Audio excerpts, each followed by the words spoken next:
Hello, hello, everyone.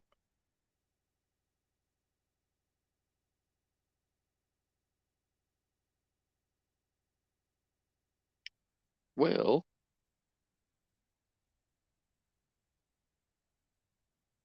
I made it home, and it was crazy tonight. Very, very crazy. Traffic was as long as a football field, maybe longer.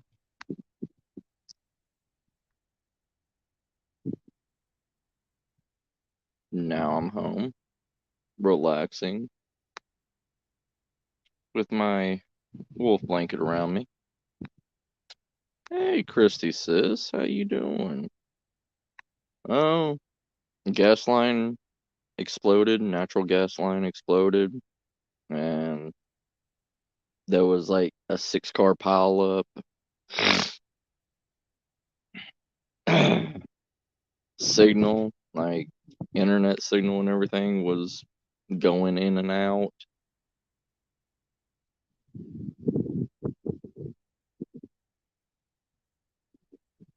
Couldn't even keep a live stream up.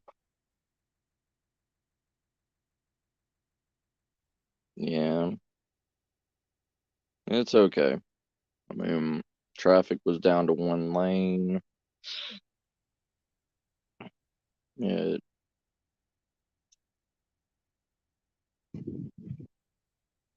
eh, I mean, it is what it is.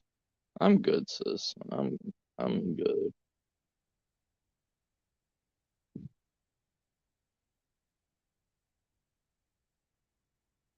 Just sitting in the dark, relaxing. I hate the city. I hate it. Too many people confined into one space.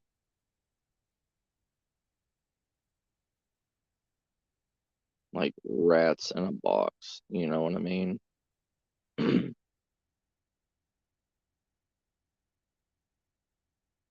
It's it makes you wonder.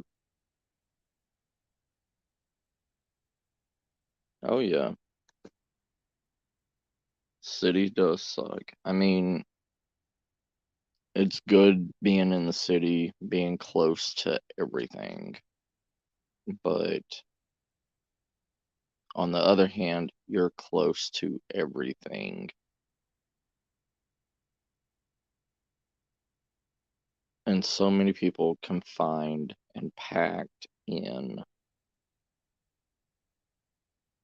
If something major actually happened in a giant city,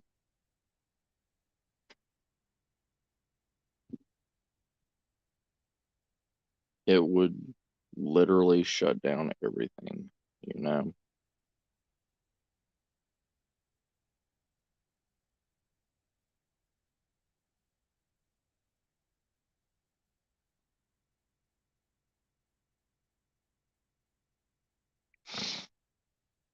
That's why I really don't see a need or a hope to do urban survival. It's kind of a must, but it's a not have.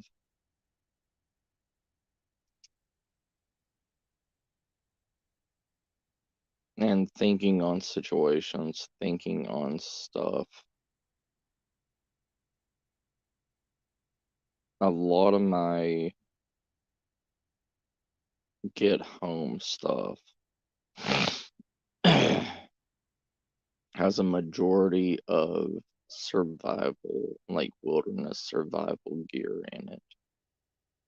I only have a few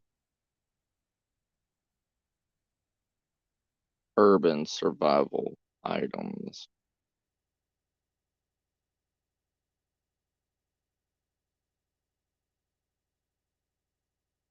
And something like what happened tonight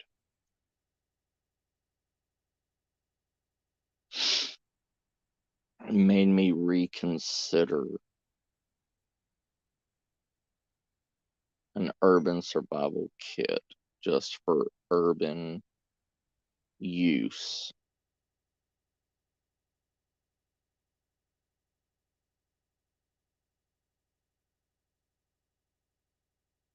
It made me think a lot because I work in the city, you know. I'm 20, 25-minute drive to my house from the city.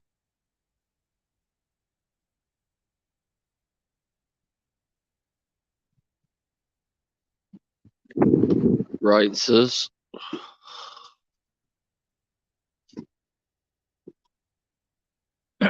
Sorry, I was putting my cigarette down.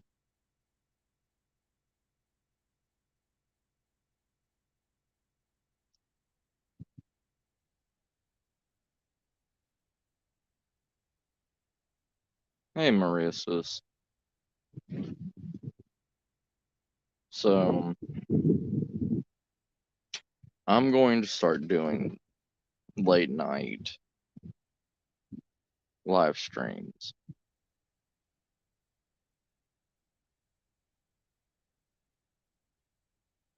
Yeah, you need to get something that's reinforced with man-made material because man-made material is flame resistant, it's nature resistant. Don't build it with wood. Yeah, you could do that.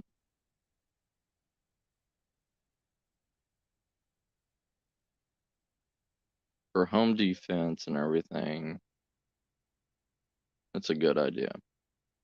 For your immediate boundary. Outside of that boundary, you want to make a natural barricade also. You want to make prickly pear cactus, blackberry bushes, you know, poison sumac, um, things that will affect humans. No, not cedar. Cedar is flammable.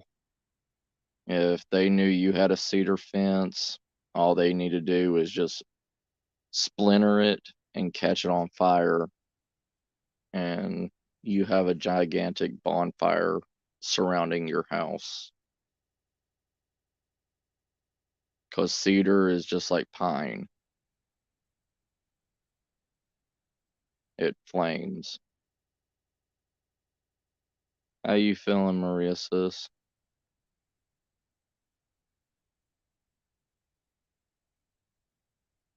You need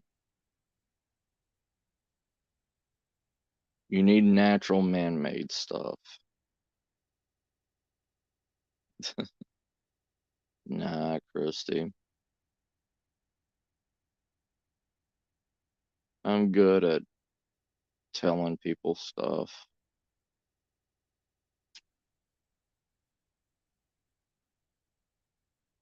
But the thing is no matter what, no matter how hard we try and everything, you'll never be prepared for everything. You okay, Maria sis?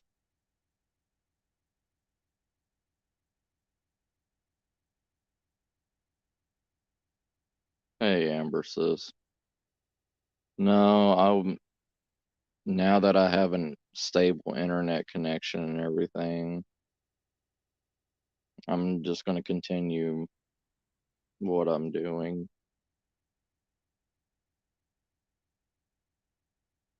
And I know a lot of us on here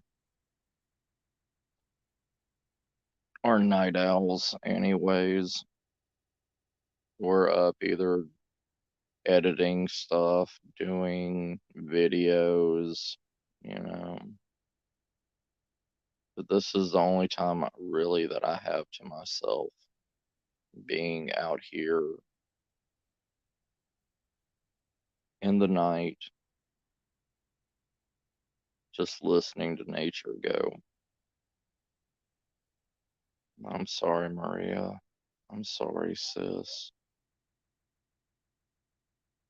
You need bed rest, Maria. You need to rest and let your body recuperate, sis.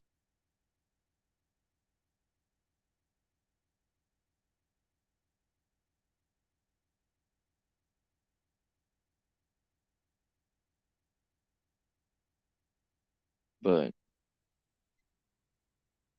like, what happened tonight? You know,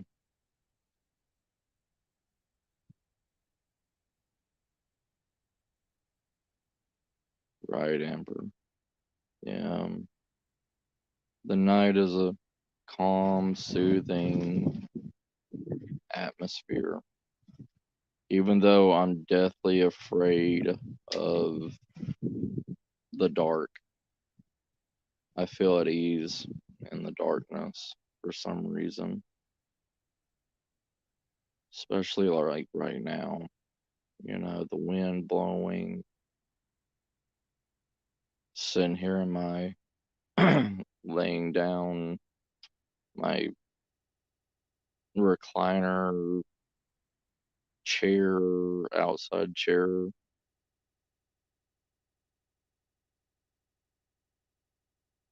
It's a good time to think.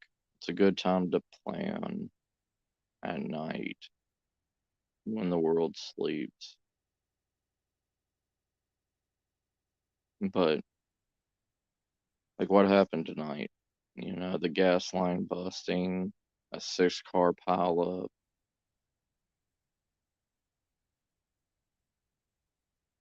Like I was saying, most of my gear and everything is for wilderness survival.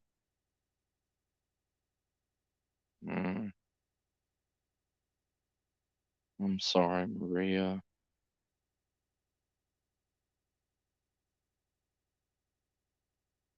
I'm, I understand sleeping sitting up. No, sorry. I'm. This is this is a COVID bandage that our company our company puts on us, and it changes color to white, and it will change a different color every day of the week, and make sure that you're COVID free. And it's disposable, rip off, burnable.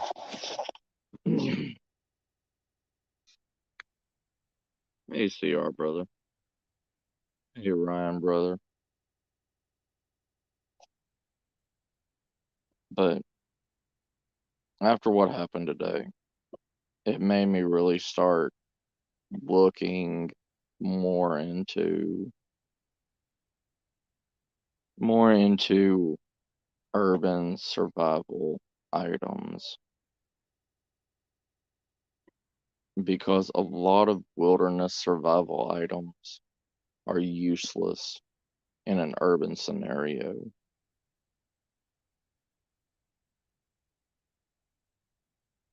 Oh, hold on. Let me see if I can put one in, brother.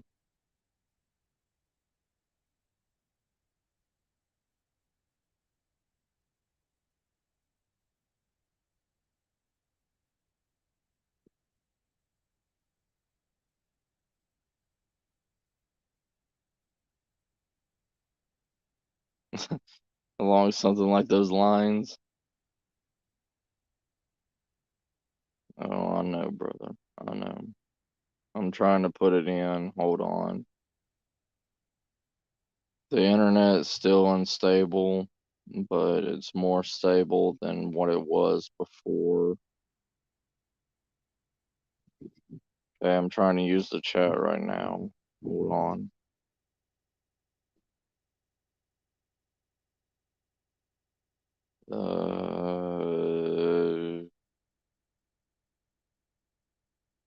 Give me some time, CR. It's not letting me post anything. It's not letting me paste the link onto the chat. Post comment. Post comment.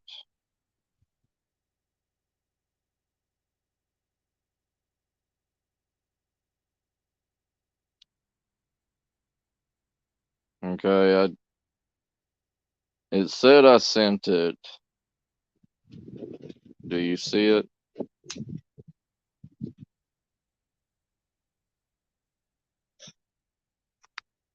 Oh yeah.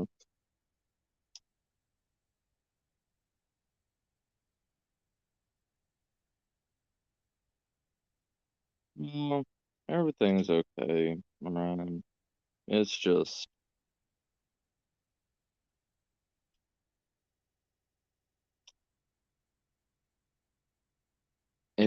my take on a lot of my survival bags now. From what happened today, a natural gas line exploded. A 6-car pileup happened. All right, Christy sis.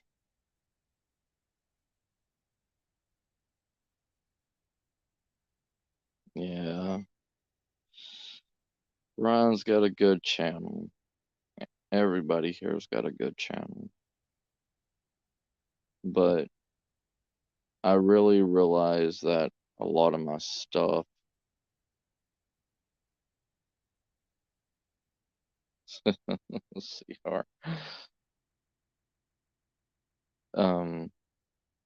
I really realize that a lot of my stuff is suited only for wilderness, what I've been raised with. And I don't have that many urban survival items. Or if something did happen and I was, because my work is in the city.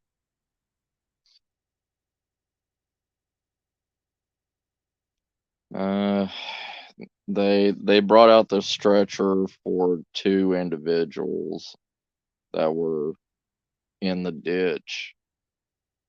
So there was two deaths.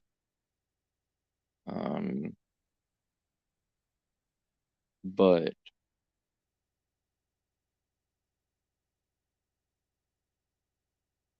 it's one of those things.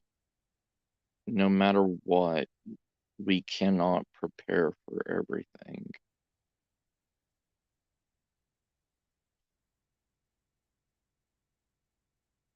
One way or another, we are fragile, fickle, weak little creatures.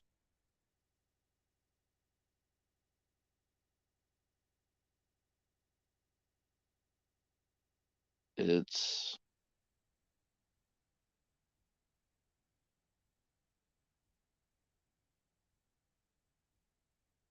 hmm,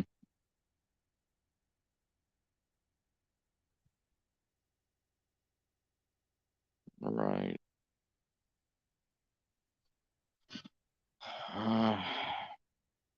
Let me try to post this again.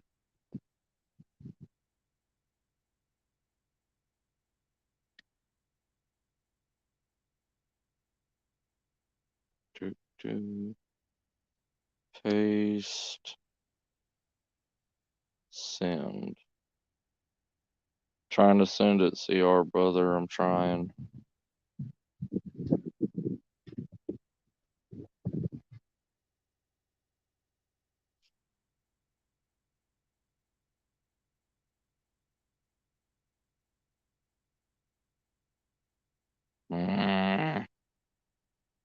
It's not letting me get to the chat. It won't let me post comment. Give me a little bit, CR. and I'll post it again.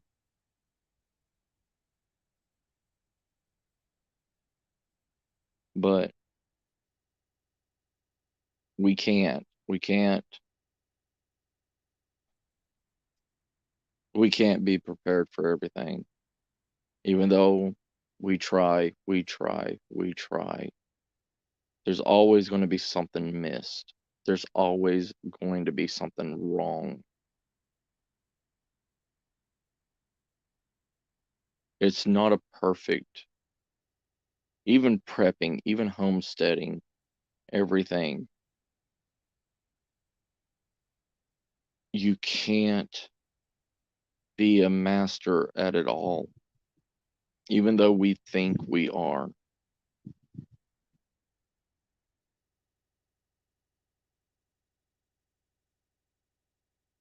Yeah, just right now, CR brother. I'll I'll try. Even with my Wi-Fi, I'm on 2 bars. Like I don't even have a full signal of Wi-Fi right now because of, I guess, because of everything that's happened. I don't know.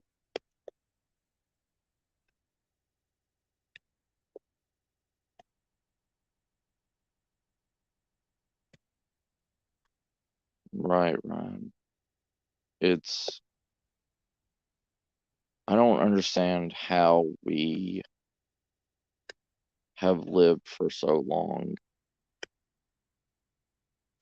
It takes me all the way back. It takes me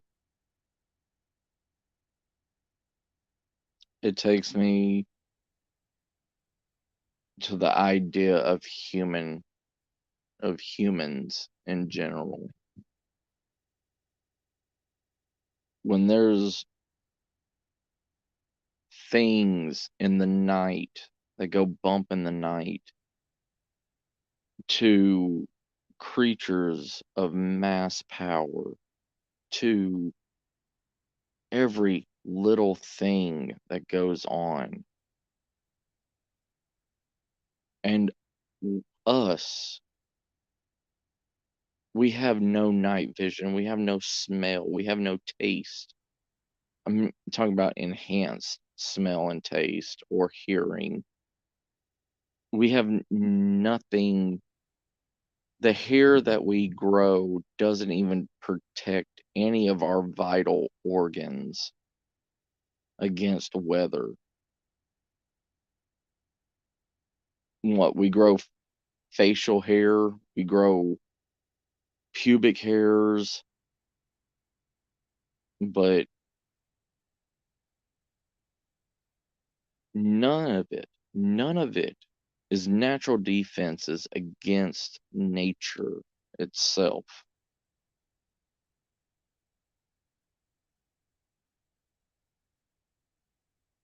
Right, CR. We have we have weakened ourselves.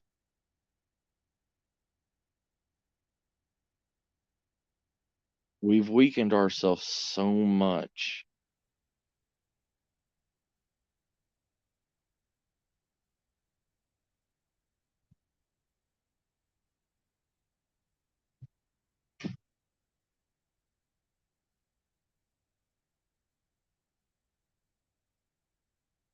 See,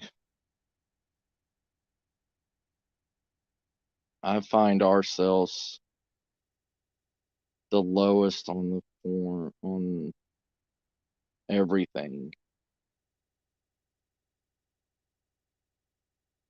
And tonight showed me that. Tonight showed me that no matter how hard we struggle to survive, no matter how hard and how many toys, magnificent toys that we have, we are still fragile, like a child compared to the bigger picture out there.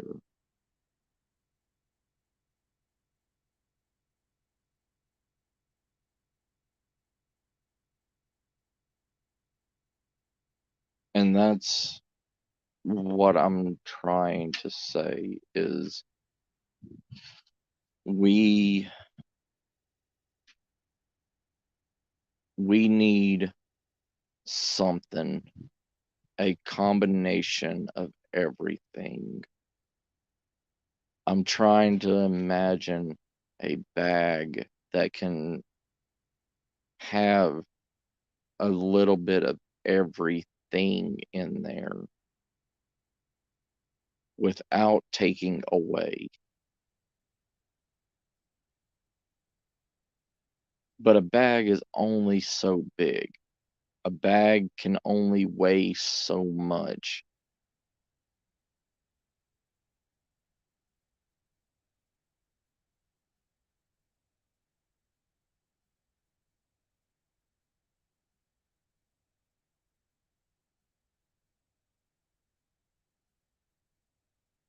Yeah,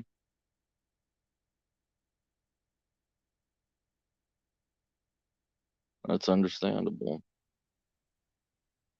But I don't want to be that child. I don't want to be in that questionable situation.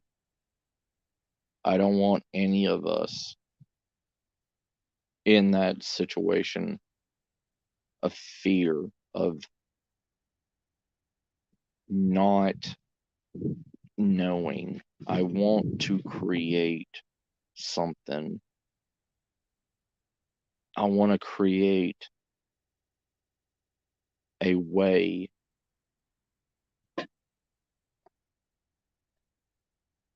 just like how Dave Canterbury, how he re-envisioned the 10 C's, how he re-envisioned the way of the woodsman.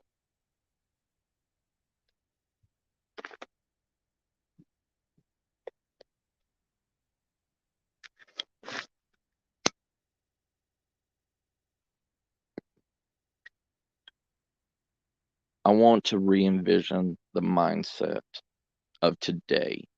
I want to re-envision the mindset of survival books from 20 years ago.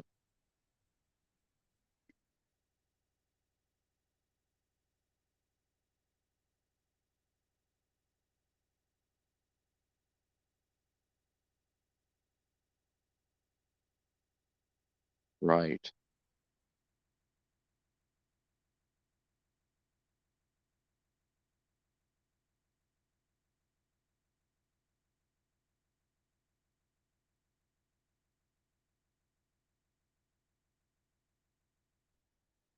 That suit of armor, the knowledge, the skills, all of that fades away. Yes, sir, Ryan. Yeah. I was smoking these bad boys when I was like 8 years old, the non-filter ones.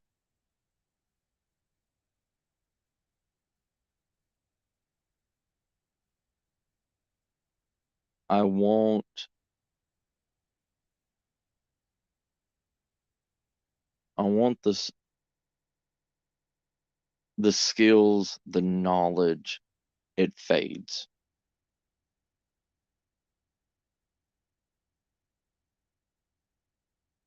It's all good, CR brother. Because when we get too old, when we get too hungry, when we get too desperate, we throw all knowledge, all questions to the side. I don't want that. I don't want people second guessing themselves anymore. I've even seen name brand survivalists second guess themselves and poison themselves on camera, on TV.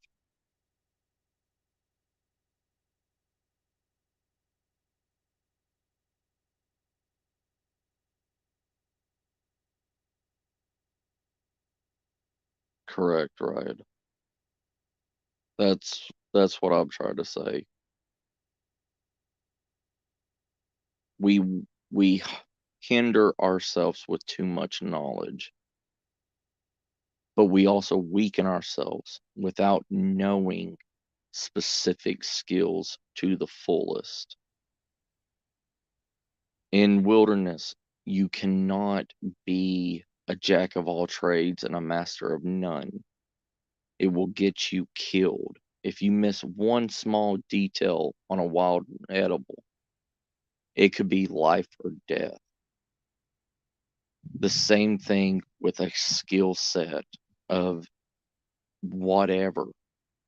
It could be a life or death situation.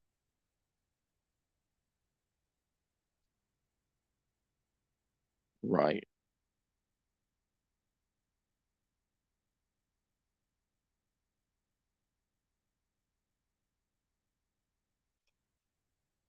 And we've relied on technology.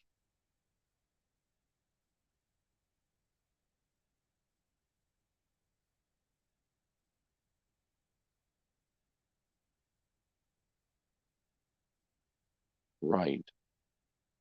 And that's the thing. A lot of survivalists out there rely heavily on their gear and forget skills, because why rely on a skill when you can rely on a man-made object to do the exact same thing?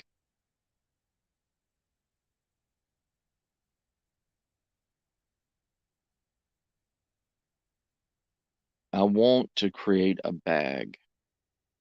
I want to create a bag that opens up as a cross and it folds back in on itself like a shell, where you have different wings for different compartments of different items, not something like a jumble mess that these so-called survival people or businesses have created.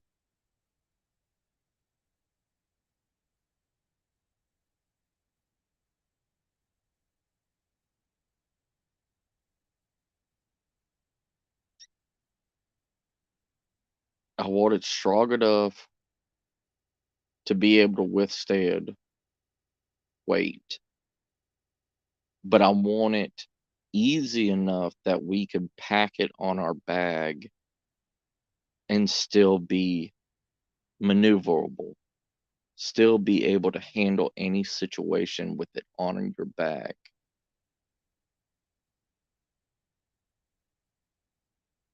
Each area of this bag is meant for one thing or another. One compartment for urban survival, one compartment for wilderness survival, one compartment for medical, one compartment.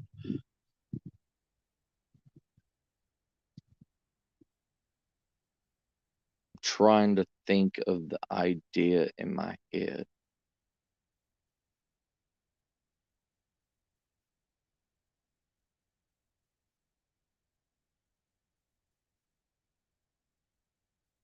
Right, CR. And that's the problem. That's the problem with survival. That's the problem with prepping. That's the problem. You box yourself in every form that you take. You box yourself into a wall. Preppers, everything that they do, everything they store, everything that they have is at their house, their cave, their castle. Everything is there. But if shit goes down, if shit hits the fan and they can't get to that house, what is all that material and all those items and everything good for if you cannot get to it, if you cannot reach it? Same thing with homesteads. you know? If something dramatic happens or whatever, all your life is in that house.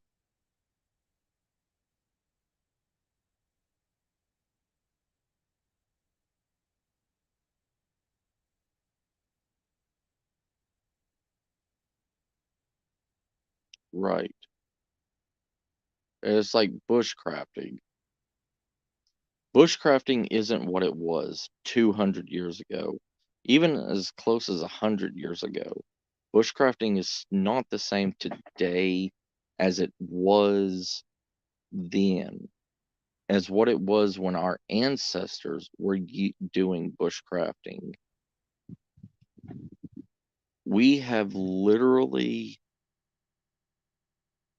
we have literally made bushcrafting a hobby now. Somebody glorifyingly going out into the woods, making a house out of rubble, sitting and eating steaks and potatoes and whatever they brought from the grocery store.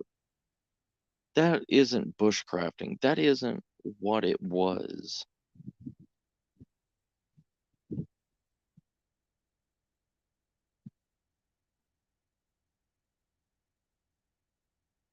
Right. Right, CR brother.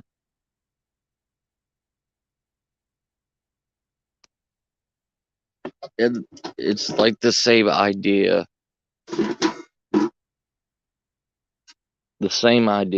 of survivalists. Survivalist isn't what it's supposed to be. We glorify ourselves as the jack of all trades that can get out of any situation that God or man throws at us. And that's bullshit. Because survival isn't living in the woods. It is getting out of the woods to be able to go back home. You are surviving a situation. It is not something that I'm going to throw an inch bag on and go traipsing through the woods and live in the woods and call it survival. That is literally bushcrafting. You are going into the woods to live and harness your skills in one environment because you can't do that in the city. If you're surviving in the city, if you pack an inch bag and you go out into the city, you are considered homeless. You are considered a hobo. You are not considered a survivalist.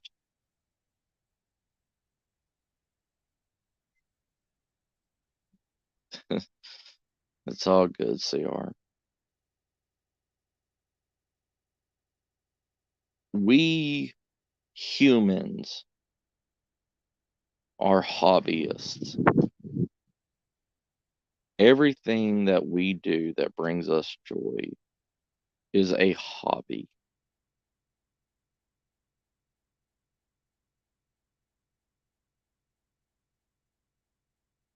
We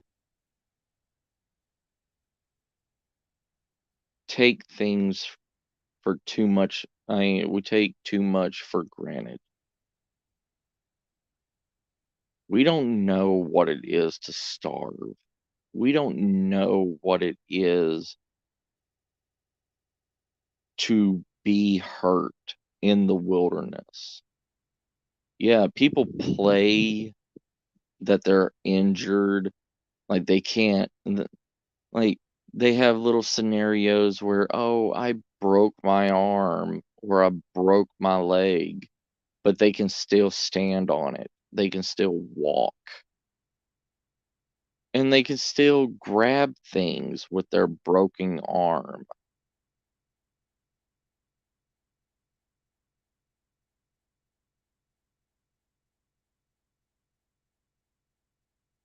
Right, right, CR.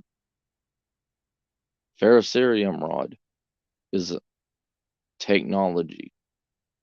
It is a tool. It, but a hand drill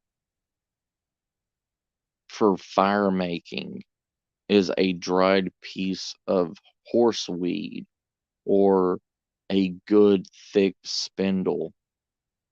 Something,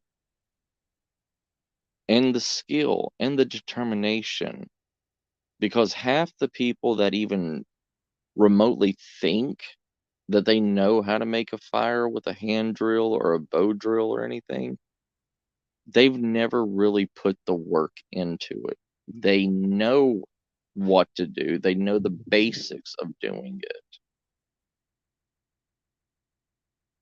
Right, CR.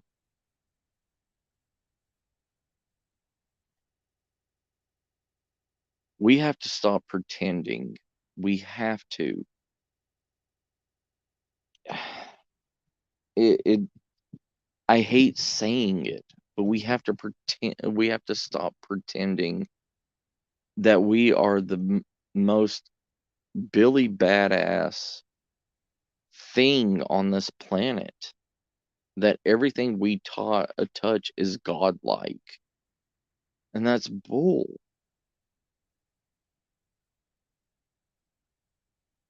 We are we are so fragile. We are so easily made into prey.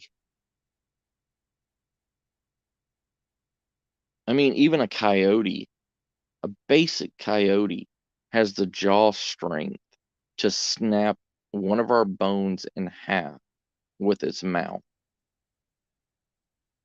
And people are saying, "Oh, just tie a knife to a stick and you have protection from it." Bullshit.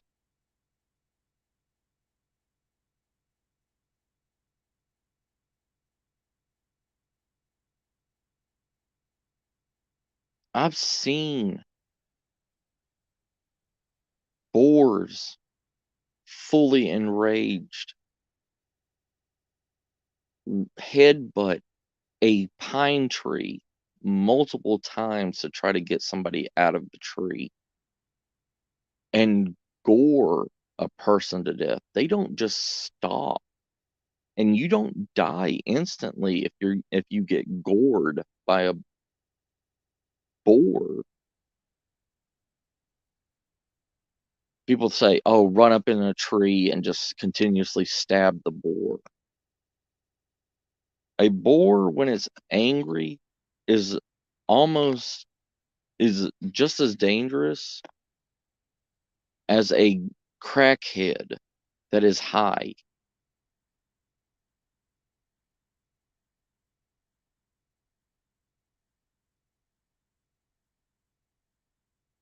And it doesn't just die. Even if you puncture its heart, it is still going until it bleeds out. Just like snakes.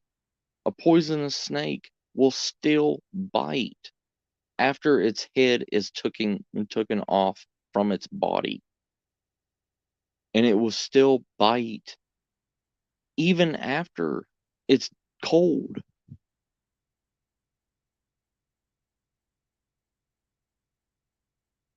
That's why you have to bury a snake head, because it will still strike and inject venom.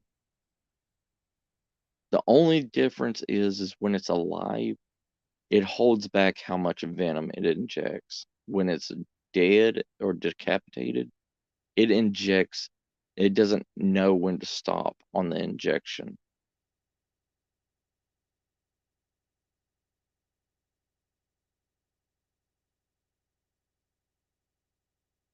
Right.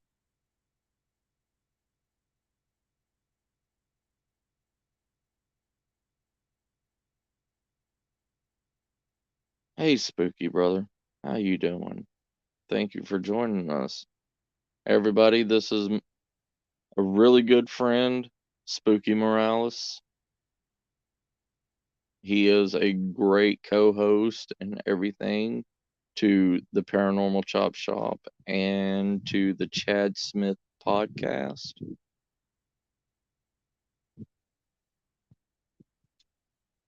But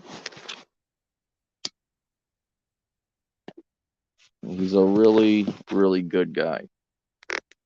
He is a brother. And a brother to me is a brother to everybody else.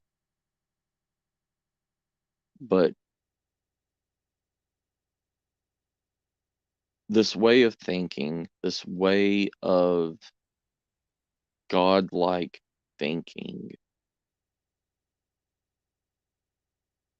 that everything that we touch is perfect.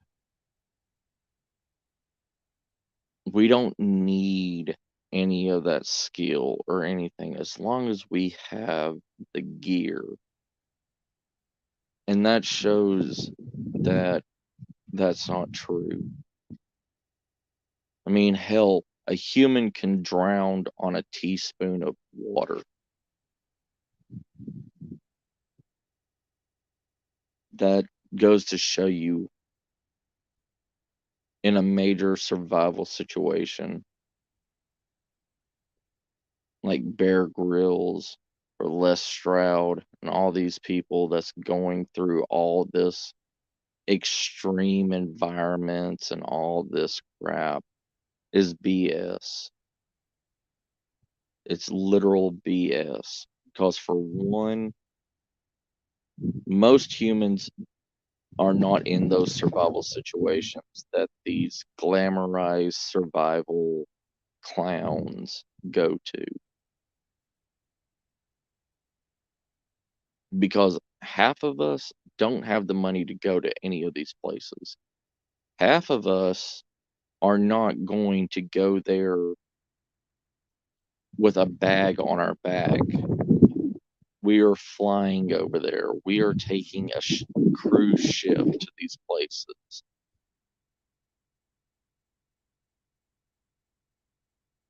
Much love to you, Spooky Brother.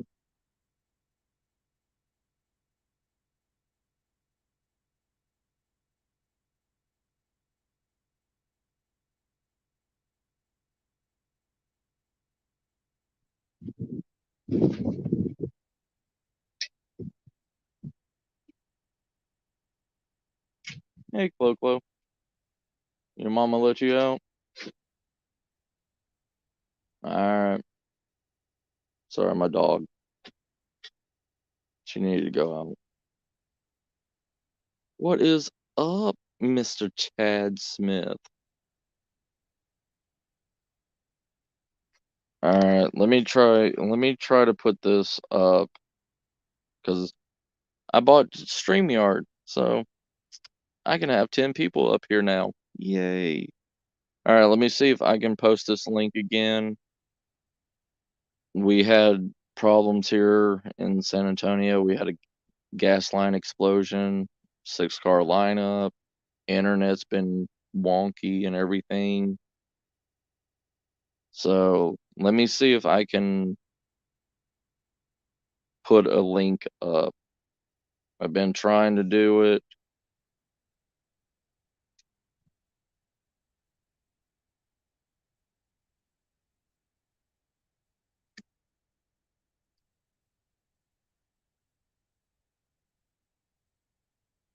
Hmm.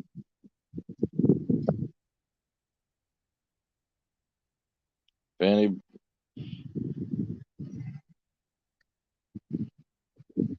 okay, let's see this.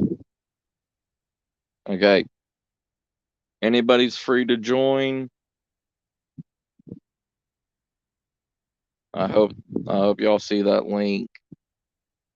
I know Spooky's in here.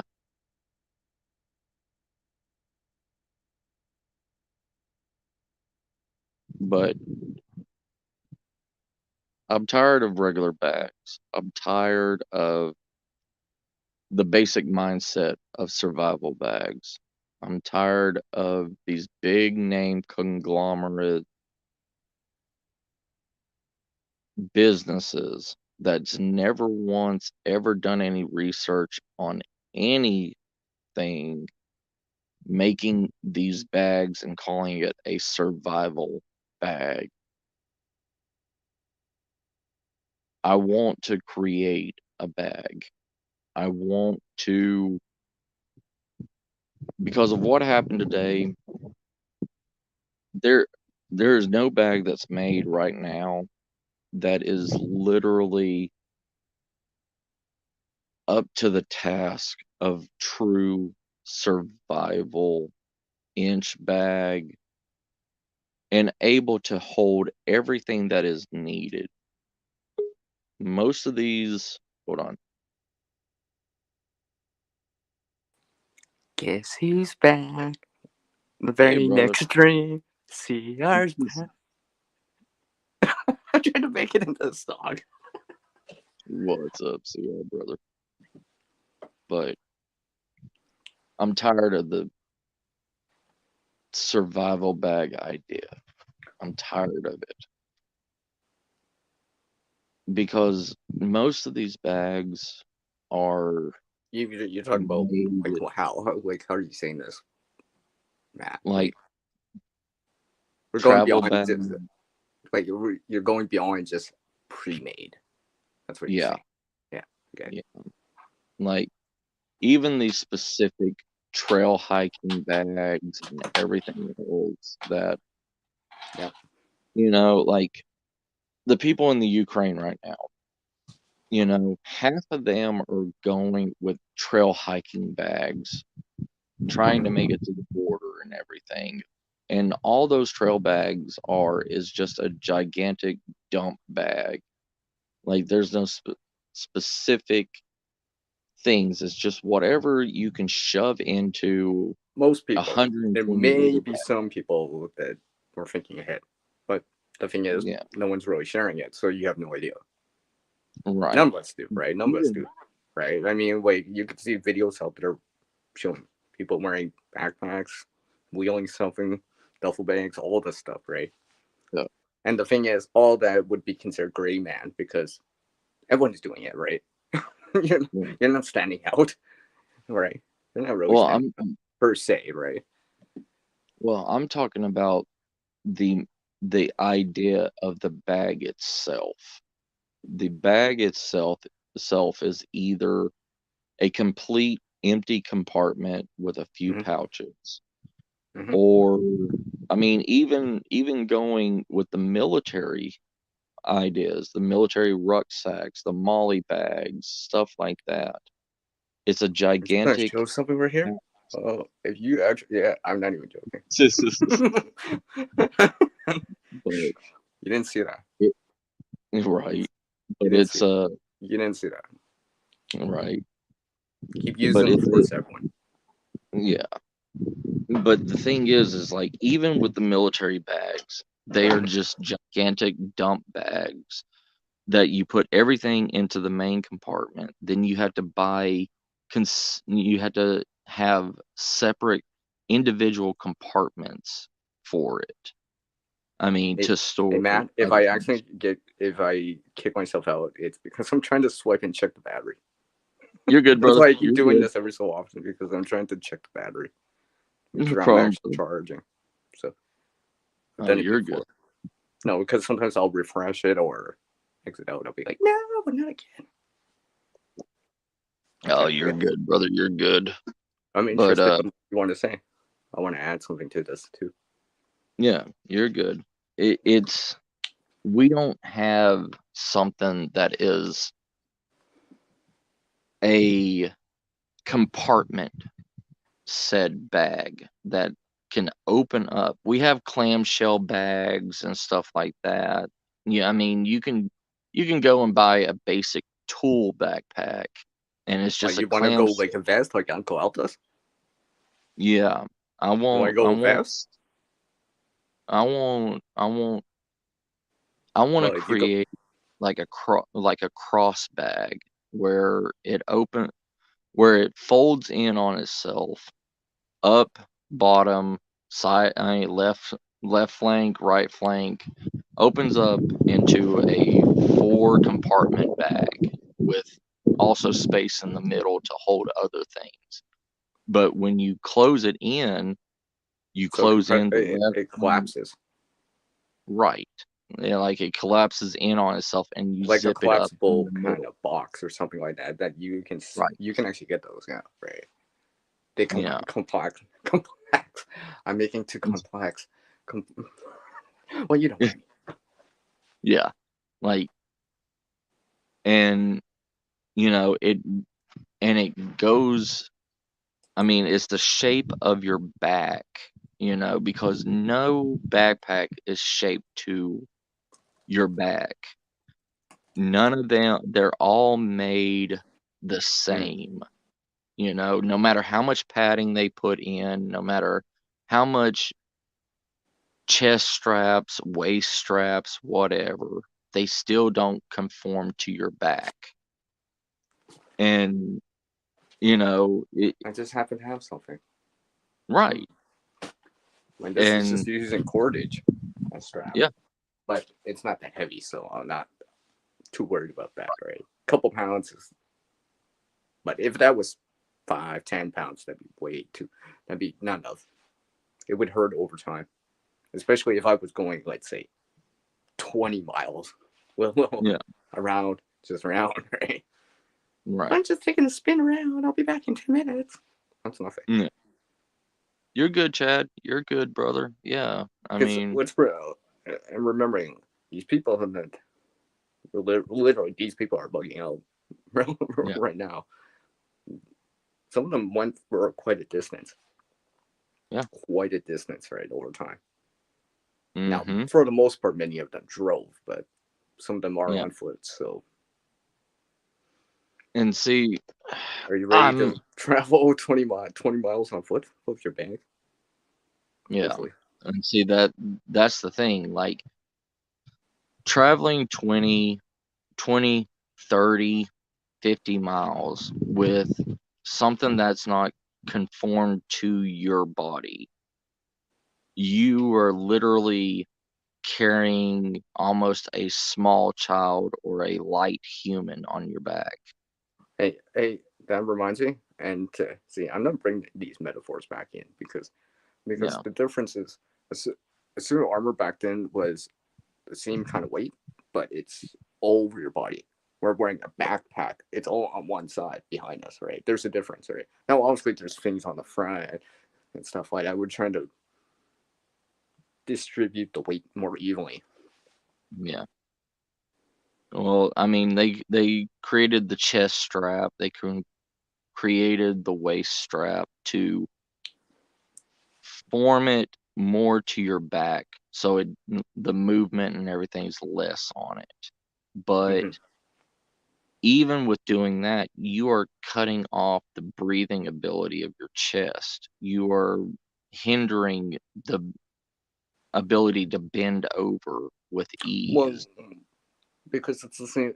See, it's the same thing with a suit armor. That's why they had to make articulation, so it Yeah, would be able to move because you don't have the mobility.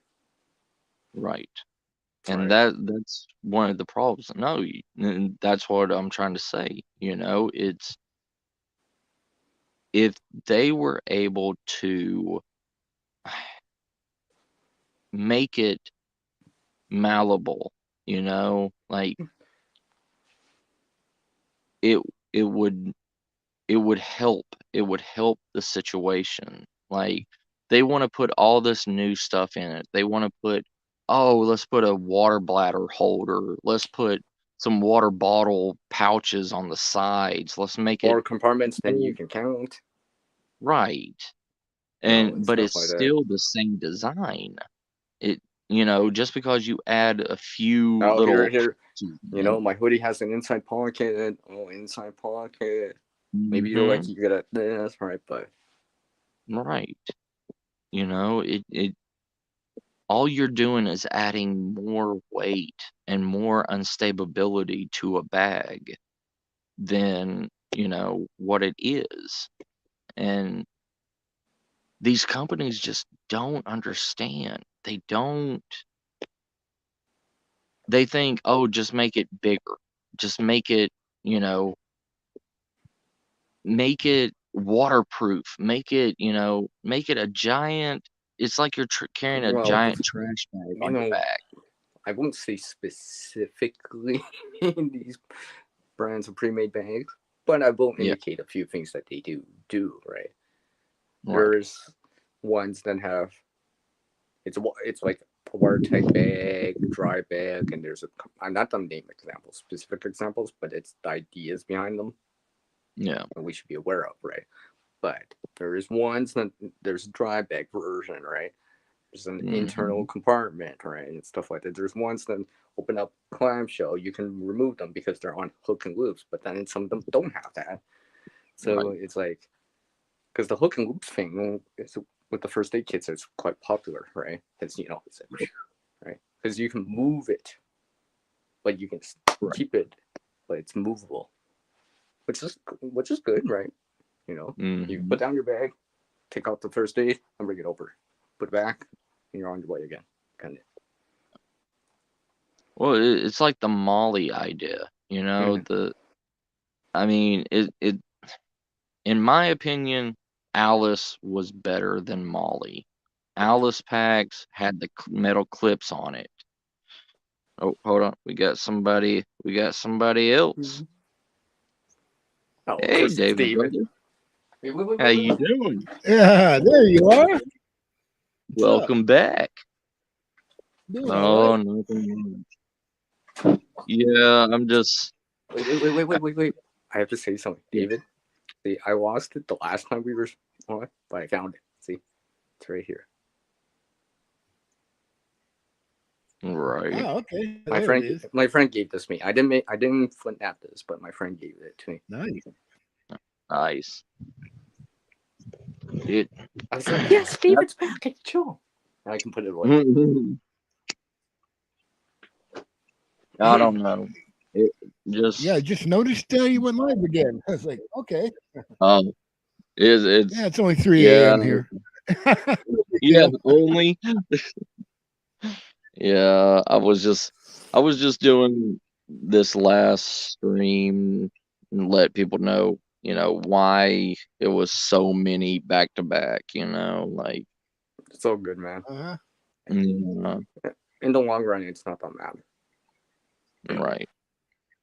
It's just after everything that happened and everything and realizing like I even stopped when I got home It's the and real world that looked shows at us. my bags.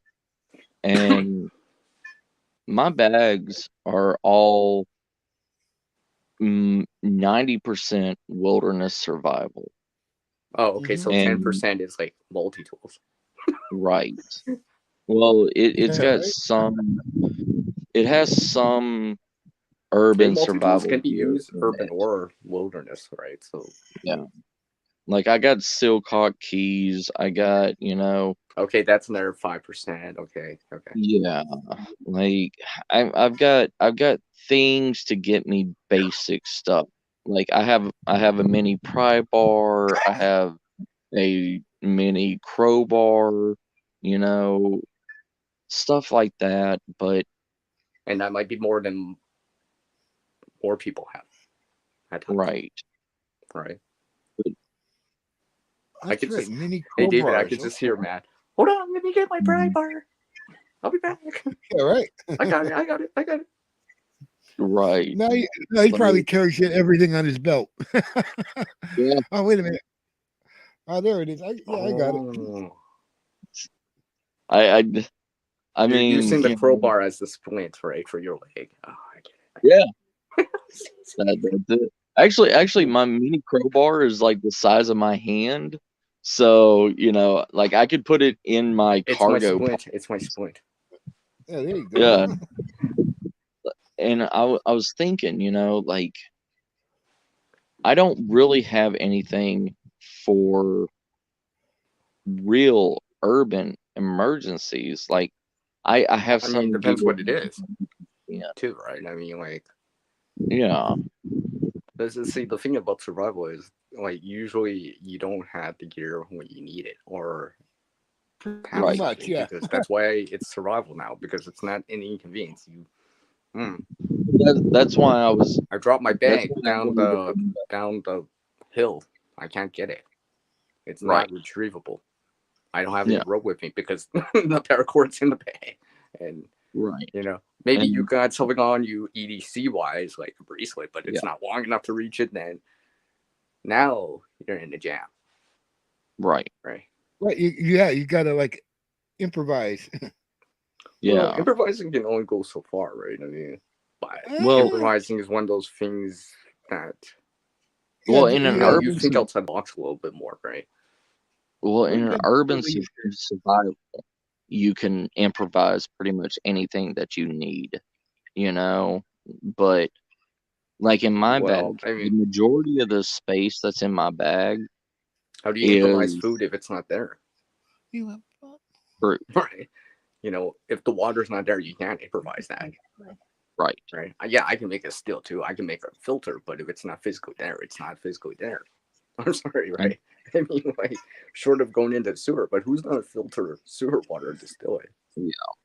And that's what I was saying. Like the gear that I have for the urban survival is stuff like that. Like a Silcock key. If the water main busts, like the water main busts and everything, and there's no water running to any of these buildings where I need to use the Silcock key to turn on and get water out of something, And that could have been what's the point of there it? could have been a possibility. Yeah. Luckily not, but I mean, like, you know how things go. There's always something happens, there's a reaction, and no one really Mhm. saw that coming. Right. So it's like, if you're in that situation, like the water main's busted or whatever, or say the fire hydrant's busted outside. What happens if the water is contaminated from Yeah. something, yeah. right? Yeah, right. Because what happens if this natural gas went into the water, or it's Right. gasoline or whatever, right? Something like that, right?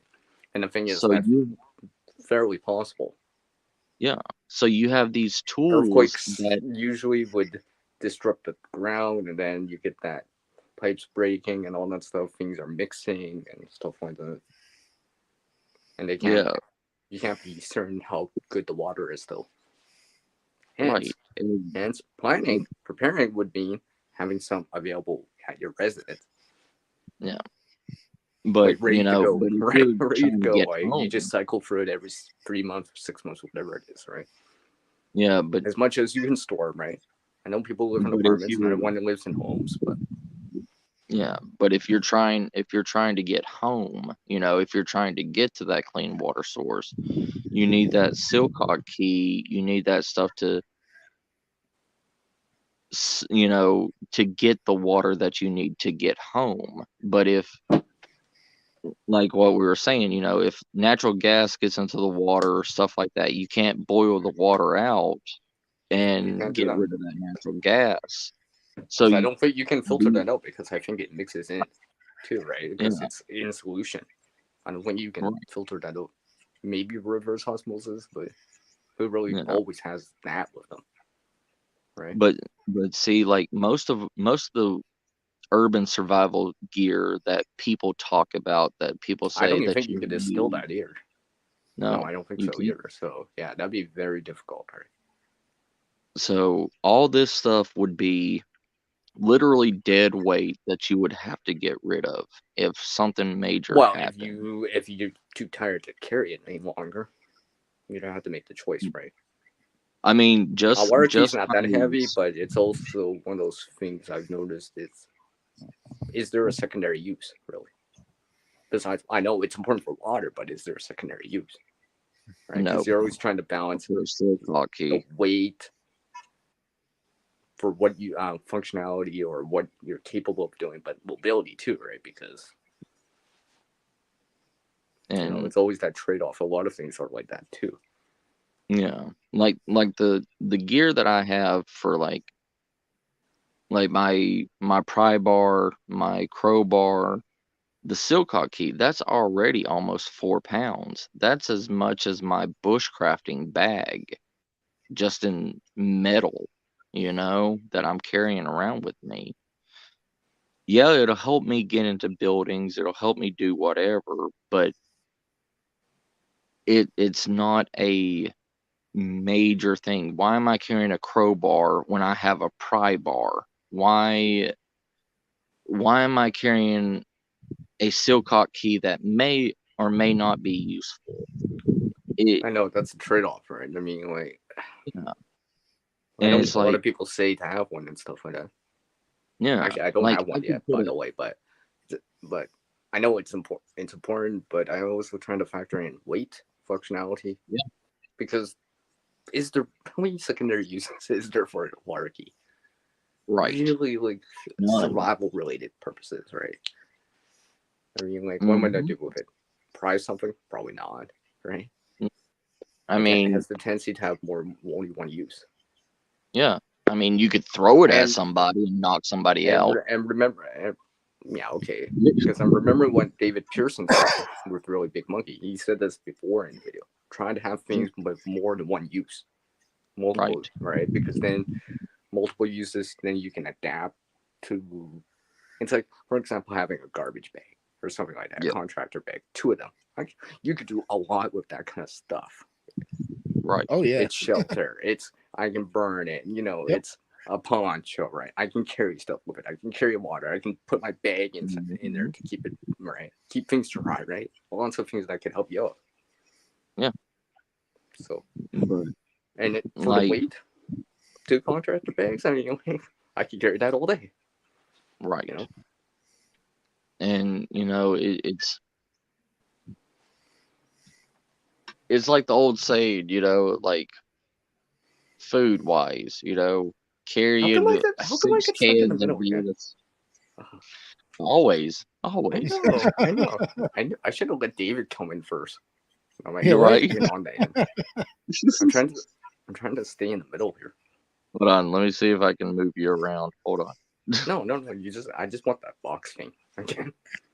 Oh, you just want the box thing? Yeah, I just want the box thing. Hold on. Yes, Let I me get see. special treatment. Yeah. Let me see here. We're just talking English. I'm not really showing you anything.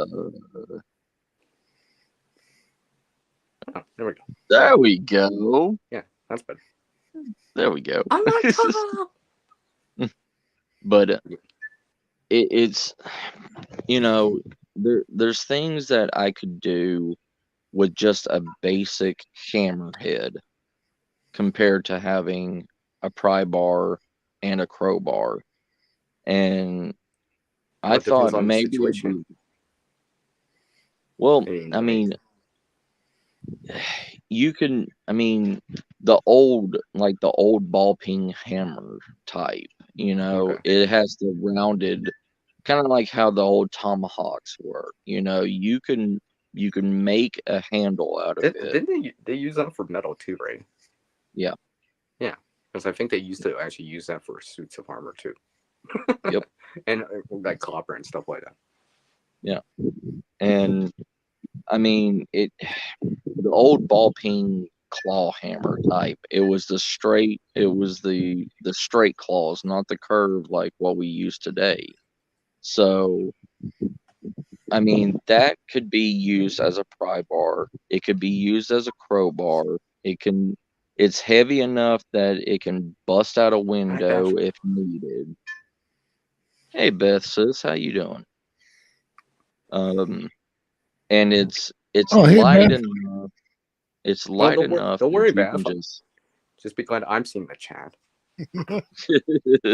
I got the chat on my laptop, so right. download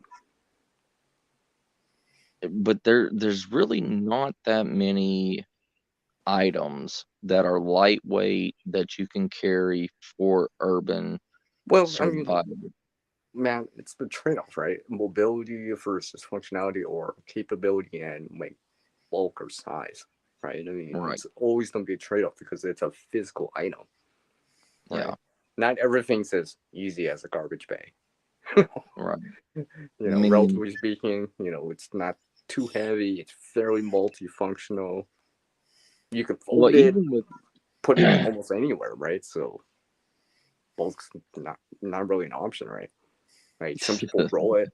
You can lay it flat in your bag. You can use it in your backpack too, right? I've seen people Yeah. do that before too, right? They put all their stuff in there like a dry bag and then roll it up the top.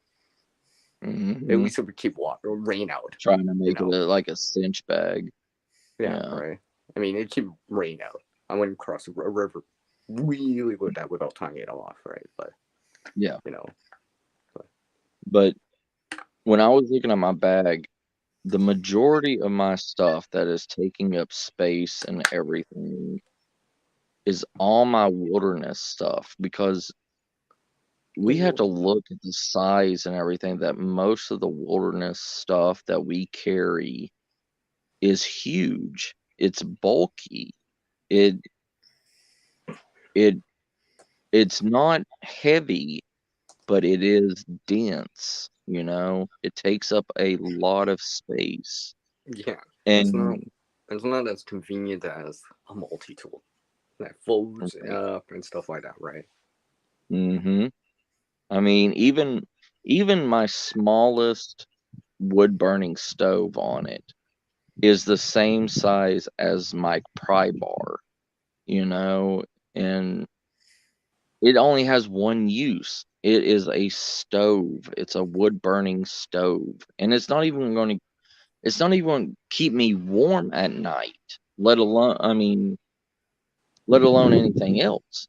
It'll it'll cook my food and stuff, but that's it. You know, it has no other uses to it. And but the pry Right. bar, it I'm could be not used as giving a an example here. So I can start real yeah. quick here. I mentioned this to Uncle Al before about Mm-hmm. you see a lot of, it's not like everyone, but people still have them. Carabiners, Yeah, that's it, Beth. right? People always say, yeah, it's to clip something on bottle or whatever, right? Right. Now, this is a non-locking one, non-weight Mm-hmm. bearing, right? Okay. Yeah. How many uses can I get at this? You can get Considering the weight, it's you not can that get at heavy, least okay, like right? 3. If it's a locked one, weight bearing one, that's different. But usually, weight bearing ones are a little bit heavier because obviously they need to be heavy duty enough and thick enough metal to hold weight, right? Especially Yeah. ones that have the Newton's scale on it, the kilonewtons, the KN. Yeah, Yeah. those are much more heavy duty. Those you could use, or climbing rated ones, right? And They're you rated for do, that, right? That's one thing. right. What I was saying Mhm. to Uncle Al is because he was mentioning the diaper pins or the blanket pins. Yeah. See, considering both of these, I could do whatever I could do with this. I could do with this because it's still clipped, right? It's still clipped that I can do. But Hey, Carl, buddy. unlike a carabiner, I got access to something pointy. It's like an awl Yep. and stuff like that. I mean, so if anything, start gravitating towards this over this. This Right. is just cheap, right? This is more expensive, but it is multifunctional. And it's also thicker metal. Well, it depends, but you know what I mean, though. Yeah. I mean, you know, If I ever have something like this on one of my go bags, cargo bags, instead of a carabiner, like this, Yeah. for example, right? So that's why I've been trying to gravitate towards something that's like gives me more functionality, right? Maybe more or less the same weight. Then it feels like it's like, oh, hey, I need to make a hole in this can to make a rocket stove or a stove. Oh, I could use that. Mm-hmm. Yeah. For example, right? For example. Yeah, it's just, I don't know. I just, And for keys and stuff like that, I mean, to me, this actually is much more functional. yeah. Oh Because yeah. I can clip it around stuff. I can thumb it close too, right? If I really needed that and stuff like that. I can put stuff on it and stuff like that. Yeah, you can put a hole in the tarp with it. Yeah, We need Yep. if or a piece of cloth or whatever you. Yeah, if I had to make a pilot hole or something like that, or something along the lines of that. Yeah. Or like a little pilot hole so I could start to cut with the knife. Mm-hmm. You know, it's like because, for example, if you had a non-locking, let's say Victorinox type of Swiss Army knife that doesn't lock, oh, I don't want Yeah. to do this. That'd be way too dangerous because it'll fold in. It's not meant to be spun like that. But I can use something like this to make the hole first large enough so I can slide the knife up, then start cutting. For example, piece of plastic if I have to use it as a container or something like that. I've used that before to make a pile hole, then cut with a knife, or maybe even scissors. Right. So, right. I mean, and to think about it, if you think about it, a pin like a hook like a hook, a pin, an awl like this is kind of like pretty old school of tack. Right. Yeah. It's pretty much like a wedge. A wedge is old school. Mm-hmm. Right. Wedges have existed for centuries. Well, millennia. Millennia.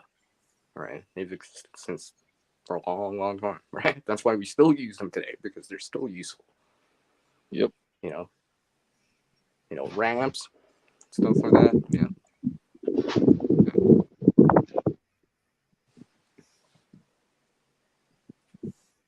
Sorry, I was just feeling the wind. Hey, But, Herbert, Carl. yeah, it's like I mean I've went from carrying like sleeping bags with me to just a lightweight wool throw and a Yeah, for you, fleece that's for you sleeping that bag. works. I might. Yeah. Maybe for me, I might need a little bit. Right. That depends on the person, right? Where you are too, right? You gotta adapt either to your situation and what you expect that may happen. Yeah. Like when I was in Tennessee, I used to, the winters and everything would get cold, would get snow and stuff like that, and I would have to carry like a down sleeping bag. But now that I'm out here, I mean, where I'm at here in San Antonio, the wool throw and the fleece sleeping bag liner will do the job.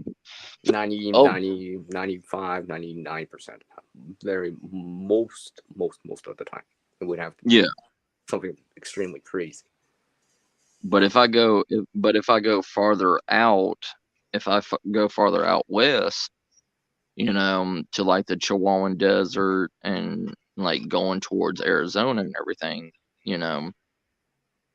I could probably sleep the night with both of them combined together with like I could sleep inside the sleeping bag liner with the fleece and wrap around my middle section with the wool blanket and use one of those blanket pins for that.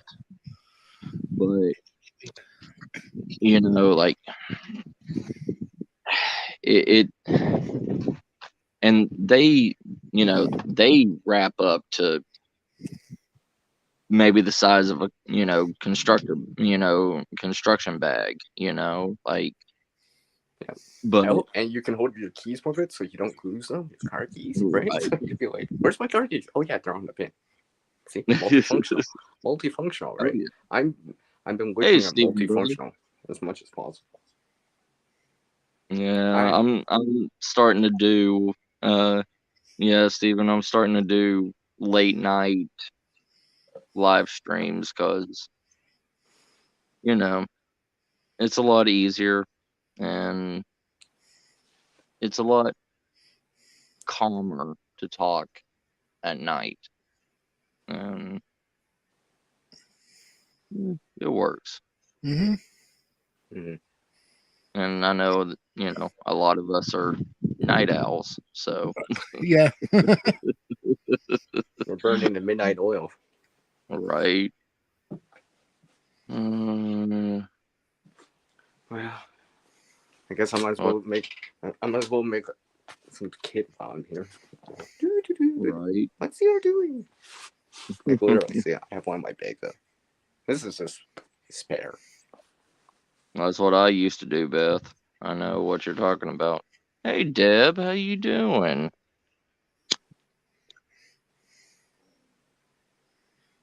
Hey, Deb. Oh But yeah. I've done that before too. It's kind of like that classic look of a hobo, right? And stick, mhm. right? I've done that before with a stick and an umbrella canopy because I forgot to bring my draw tie bag. Yeah. I just did it like that.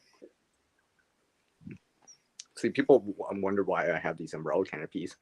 It's that reason. It's multifunctional for me. Carl, sleep is something that none of us ever had before. It's what, the the 5% get. Oh! I took a power nap while you were before the stream. See, that's all I'm we just get. We kidding. get like 20 minutes. But it's I don't know. Like I look at all my bags and they're all literally pretty much made the same. And it pisses me off to the point where, for one, I can't be organized with it. I have to make another pouch and code it with what's in that pouch and put it in there. And then with all the shuffling and bustling and everything, if I gotta reach all the way down and my med kit's supposed to be on the top, but it's been riding in my car for so long and now it's all the way at the bottom of my bag because it's just shuffled around. That's always How one of the things I look at first in a bag when I start seeing them. Some of these videos out there. First is kind of more you need it now things, whatever it is, water, tool, knife, or first aid, right? It should be relatively easy to deploy, like seconds, right? Whatever it is, some rip off Velcro thing, or I just have to open up one pocket, slide out the kit, first aid kit, right? It's always in that pocket, kind of deal. It's not at the bottom, or I gotta. Oh wait, let me get my bottle out. No, I gotta get this random food out first before getting that, right? No. Let me get my bag of clothes. Let me get my bag of whatever. Like it's that's Clothes? what makes me mad about these bags. I'll have a poncho on first. I'll put a poncho on first, right? And not get wet in the first place. All right. Take care, Stevie, brother. Here's Steve. But it's right later, Steven. But it's every single one of these bags that have been made famous. Like every single one of them is you have to get a compression bag. You have to get this to make room for this stuff. So not only do you have to spend $100 and something on the bag, but you also have to spend $15, $20 for each individual little compression bag to make it small enough to fit that goes in. back to the bulk, right? Right. Bulk or weight, right? Because weight is usually one of those things that increase the price. Ultralight, right? Look at the ultralight hikers, right? Campers and stuff like that. What's that term? Well, stuff like that. Through hikers, yeah. Right? They have ultralight stuff too, right? It gets more expensive. Yeah. You want to go ultralight with a sleeping bag, ultralight with, the price goes up because either materials are more expensive or it's harder to fabricate or make. Right. Newbie, my first for the great Tommy outdoor sleeping video is going to be this Wednesday coming up. So I'm going to be, and since I've bought StreamYard now, I'm probably going to do the sleep out with a 24-hour live stream also. So, Well, yeah. See what all's out there. And I'm going to just don't do forget it. the battery bank and the Yeah. charging cable. All right. Well, I'm bringing my solar panel and a battery bank. So, my Remember new that one. airtime. Remember that airtime when you were out. Still Yeah. remember that. Oh, I was I there. got a new solar panel now. That other one gave up the goat. Lucky that wasn't an emergency. Mm-hmm. Right. Better things happen when you can get back to civilization. It's not an emergency, right? That's why I tried to test out your stuff beforehand as much as possible. Because if things fail in an emergency, you might not have resupply, and you might have to accept that loss. Yep. You know? And but that's another thing, all of us like Where's preppers my and tent everything. pegs? Where's the tent Yeah. poles? I thought you packed it. Didn't you check it before we left? You packed it? Yeah, right. Right. Right. Because you're assuming a lot, right? Yeah, you're always Mhm. forgetting something. Oh Right. yeah. Because in Well, preparedness, you don't want to assume. Yeah. You don't want to Well, assume too much, right? well, the You want to thing be like, is, hey, I planned this ahead, right? I've checked it at least 3 times, twice, whatever, right? I should be good as much as possible, right? right. Well, like preppers and everything, preppers, they keep everything in storage. They never use it unless they have to, like items and stuff. And Well, I can understand certain things. yeah, There's certain things. I get that.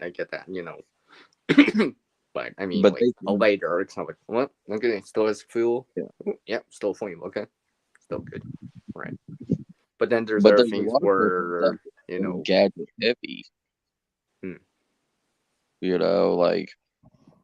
like one of the YouTube channels that I watch and everything, Iridium, you know, all his stuff is all electronics based or propane based or whatever. And he did a thing about one of his propane cookers, mhm. and he did a review on it like 3 years ago, and then he brought it back out to do a update on it.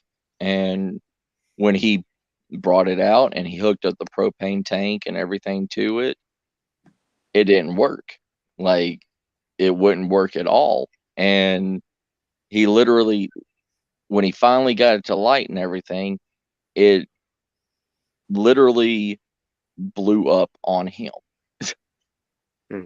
And he's Clearly, I like, must have missed this yeah, because I know who you're talking about.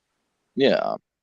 Um, it was, he did it like maybe 4 or 5 months ago when he was doing it outside in his backyard. Like, it was like you could hear it connecting and everything, but it either had a leak or a gas leak or something in the pipe, the connecting pipe. And he spent like $100 and something on that thing. I mean, sometimes what they say is less moving parts is usually better. Hmm. Less complexity is usually better, right? Because Oh yeah. complexity of moving parts equals, hey, it wore out. Oh, look, Right. this one thing wore out or broke down, and now everything else will work, right? Hey James, how you doing? Hey, it's James. I haven't seen James in a while. Hi, James. Nice to see you again. I like that comment that Carl put up. Yeah, Carl. That's pretty much exactly like the Morse Kohansky super shelter, with the plastic sheeting and the survival mylar and bubble wrap. Yeah, that's exactly the same idea that Morse Kohansky had. But that's fire dependent. And Yeah. I should say, let me correct myself. It's fire or sunlight dependent. Mhm. Because actually, sunlight would do the same thing during the day Right. for you, right? Because everyone Yep. always assumes it's always fire dependent. It's sunlight and fire Yep. dependent, right? Heat source. There needs to be a heat source in, because if you don't Hmm. have insulation backing that up, the heat's just without the heat going in, it's just gonna radiate out. Right. Because there's not much insulation, right? I mean, it's just the way it is. I really miss Morse. We all do. Yeah. I mean, I heard they were gonna make like a Morse Kohansky like holiday in Canada. Is that true, CR? I never heard about this. I know they do it in one of the. They do it like a Morse Kohansky like celebration on his birthday at the actual survival school. Mm-hmm. That's Eh, probably more because I know he's honorable. like, yeah, because old Morris is like a Canadian's, superstar,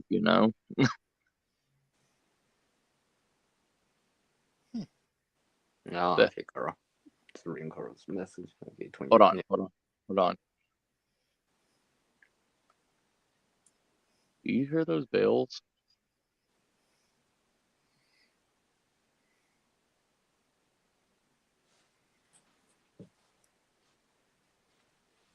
Like, it sounds like a shitload of wind chimes blowing in my woods. Oh boy. Yeah.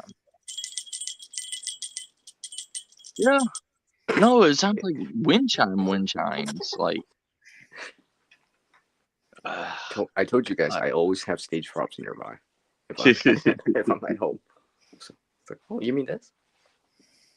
oh yeah, I bet it did, Carl. Like Morris Kohansky said, one of those super shelter things, like what you made, can get up to like 70 degrees. It's basically a With the greenhouse, fire and right? everything. The Yeah. concept's still the same, right? Mm-hmm. Basically, it's a greenhouse type of shelter. That's why it works with sunlight too. Yeah. If it was pure and sunny out and you're facing south and it's minus Hey, 20, girly girl. you'll feel a lot warmer in there, especially with milder reflecting back. Like, let's Oh say yeah. you're wearing like dark clothing too, right? Remember, dark clothing absorbs Mm. heat energy better, right? Yep. Compared to if you're wearing like brighter clothes, right? So Right. it's the same. It's the Yeah. same thing. Light Right. clothes reflect heat. Yeah, right. Dark There's clothes gather. all right. Cars are a prime example, right? You hear that during the summer times and stuff like that. Mm-hmm. Yeah, because as Carl said about bubble wrap and foam, yeah, because I'm assuming to get off the ground, construction from the ground, right? And he had foam. He had foam on the floor. Mm-hmm. Yeah, I mean anything to get your body off the ground because the ground will absorb your heat. So I've done that in the snow. Too bad I don't have yeah. a video because I don't have that hard drive, and I should have uploaded that sample of it. But anyways, so you have to take my word for it. I did that in the 20s, just for fun, Yeah. just to see, right? The only thing that really gave up on me it was my feet got cold. Everything else, I had a thermometer too. I was like, oh yeah, when I'm using, it's above freezing. That's still good. Above freezing, I'll take above freezing because the temperature difference is like 10 degrees Celsius difference, right? Whatever it is in Fahrenheit, maybe 12, 13 degree Fahrenheit difference, right? So I'm like, well, still better, right? Oh Because yeah. the warmer it feels, the more time you have to, right? Because the more cold it is, the longer you stay in it, the longer it takes for you to warm back up, right? Right. So that's why the super shelters give you a break from it, but Yeah.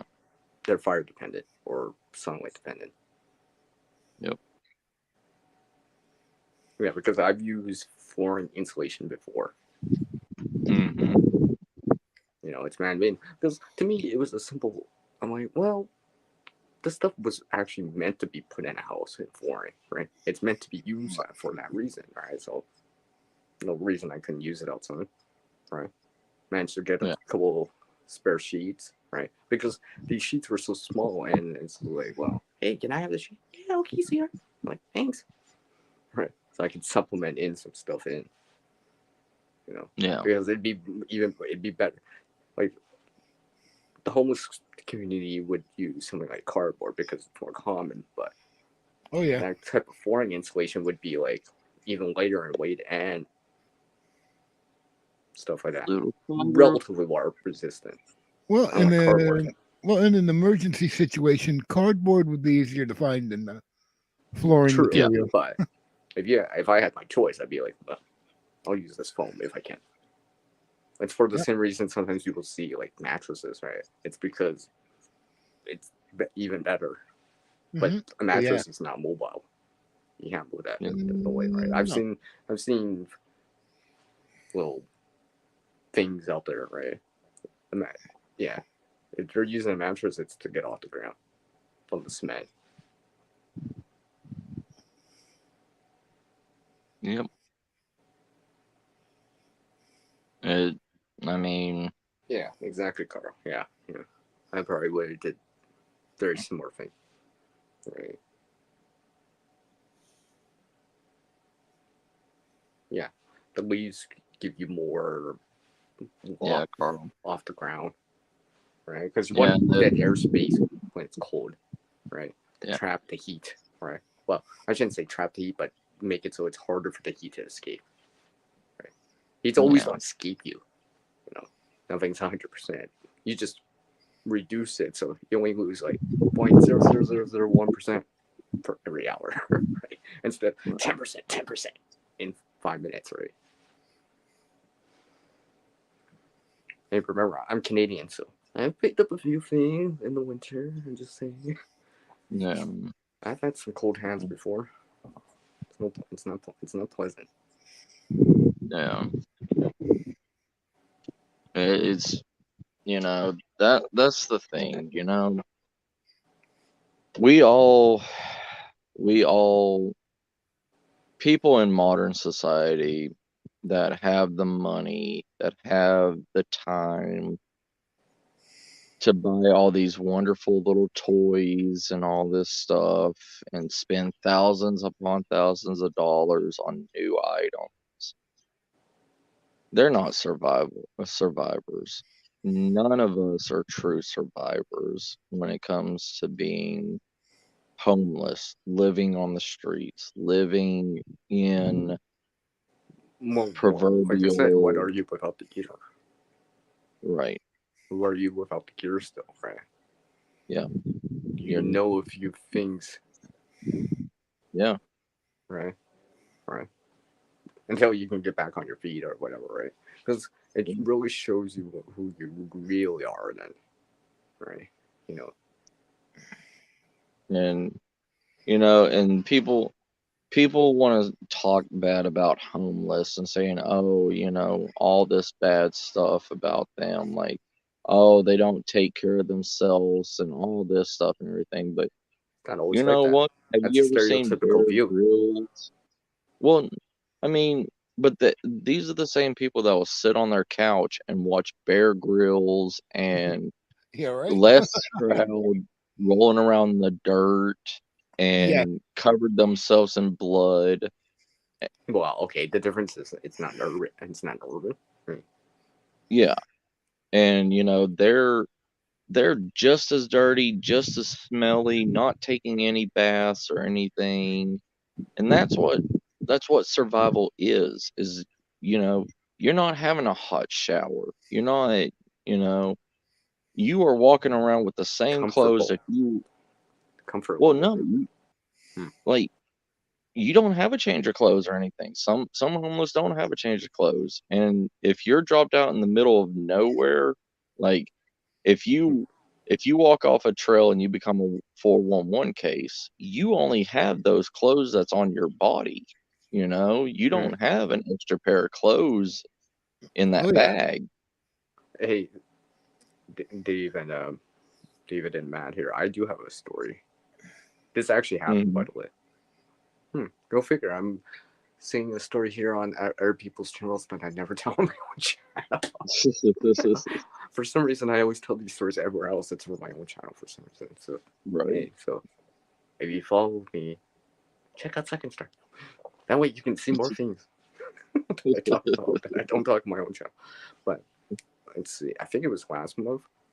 Like, the thing is, let's say a national park, for example, right? In the winter, right? This lady with a couple of her kids got lost, right? Yeah. Search and rescue had to come out, right? And stuff like that. She used her she was trying to rely on GPS so much that she wore down her battery faster than she thought. And by the time Right. she noticed, she only had like, you know, low battery indicator, kind of, when your phone does that, right? Yeah. When she's trying to make emergency calls, and she had to cut them short because power. And remember, it's colder out, right? So, Right. relatively speaking, I was like, just thinking to myself, in that situation, what could I did? No, she dressed for the occasion, dressed for the weather, had some snacks. Okay, so there was some degree of preparedness, right? But Yeah. what happens if that was longer or colder or whatever, right? And I mean, like, and I didn't think, yeah, you top off your battery. It's like topping out the Yeah. gas tank, but what do you do with it when you don't have that? It's not Right. like she had a spare battery bank, right? It's like if you had a spare battery bank, you'd be like, okay, yeah, battery bank still on, yeah, it's supposed to still charge it. I'm good. That gives you more time, right? Yeah. More time. The self rescue, right? Because for her, I don't think she wanted to, Right. inconvenience everyone else, worry her husband, right? I mean, like, think about, it's like for you, anyone out there with married or whatever, right? Your significant or spouse or whatever, right? They go on a trip with your kids, and next thing you hear is just like, "Why are you home? I'm lost." What? Right? Yeah. Yeah. Yep. Because your stress level would probably go up. I'm pretty sure anyone would. It's just natural, right? Stuff like that. I was just like thinking to myself, I'm like, yeah. If they had to pay for that rescue, a $20, $30 battery bank could have saved them a lot of trouble. Oh, yeah. Or even a compass too, right? Yep. Even Well, a compass that's- if you're lost, right? Now, I Yeah. cannot remember. I don't know if it was sunny out that day or whatever. It could have been cloudy out or whatever. Sometimes you can notice the disk of the sun, but if it's totally overcast, there's no way. You're not navigated by sunlight. I know sometimes you can see the disk in the afternoon, but I think Yeah. it's like between 1. They left at like 11, got there at like noon or something like that. They didn't get found until like 9 hours later. Yeah. And remember, this is recent. Right. So, 6, 5 o'clock gets dark. Yeah. Pitch dark. And you're in a natural area. If there's moon out, then you see something. But if there's not, it's pitch dark. Oh yeah. Right. I don't know if she was using her light on her phone, but that still consumes power. Yep. Even a little flashlight. A little flashlight. Oh, look. Like the string light I have. See? That I everyday carry. But at Yep. least, I could still do something, right? Save the battery on my phone for that emergency call that I'm trying to make, or conserve Yeah. it so I can find that GPS so I can actually find my way out and self-rescue instead of, oh, I gotta call my husband, and my husband now is gonna call emergency services Yep. and inconvenience them, right? Send a helicopter, people have to come out on foot, right, and stuff like that, right? Yeah. That's why I And want to get into preparedness a lot more, so I don't burden the system, right? yeah. Or put someone Well, else in see, danger unnecessarily. yeah. That's why I carry the Spot Gen 1, GPS locator. I mean, it sends 3 people that I have programmed the their cell phone numbers in, and they constantly tell them, send a text to them, knowing where my coordinates are. And if push came to shove, if something really bad did happen, like I had no cell phone service or anything, I would hit the SOS button on it.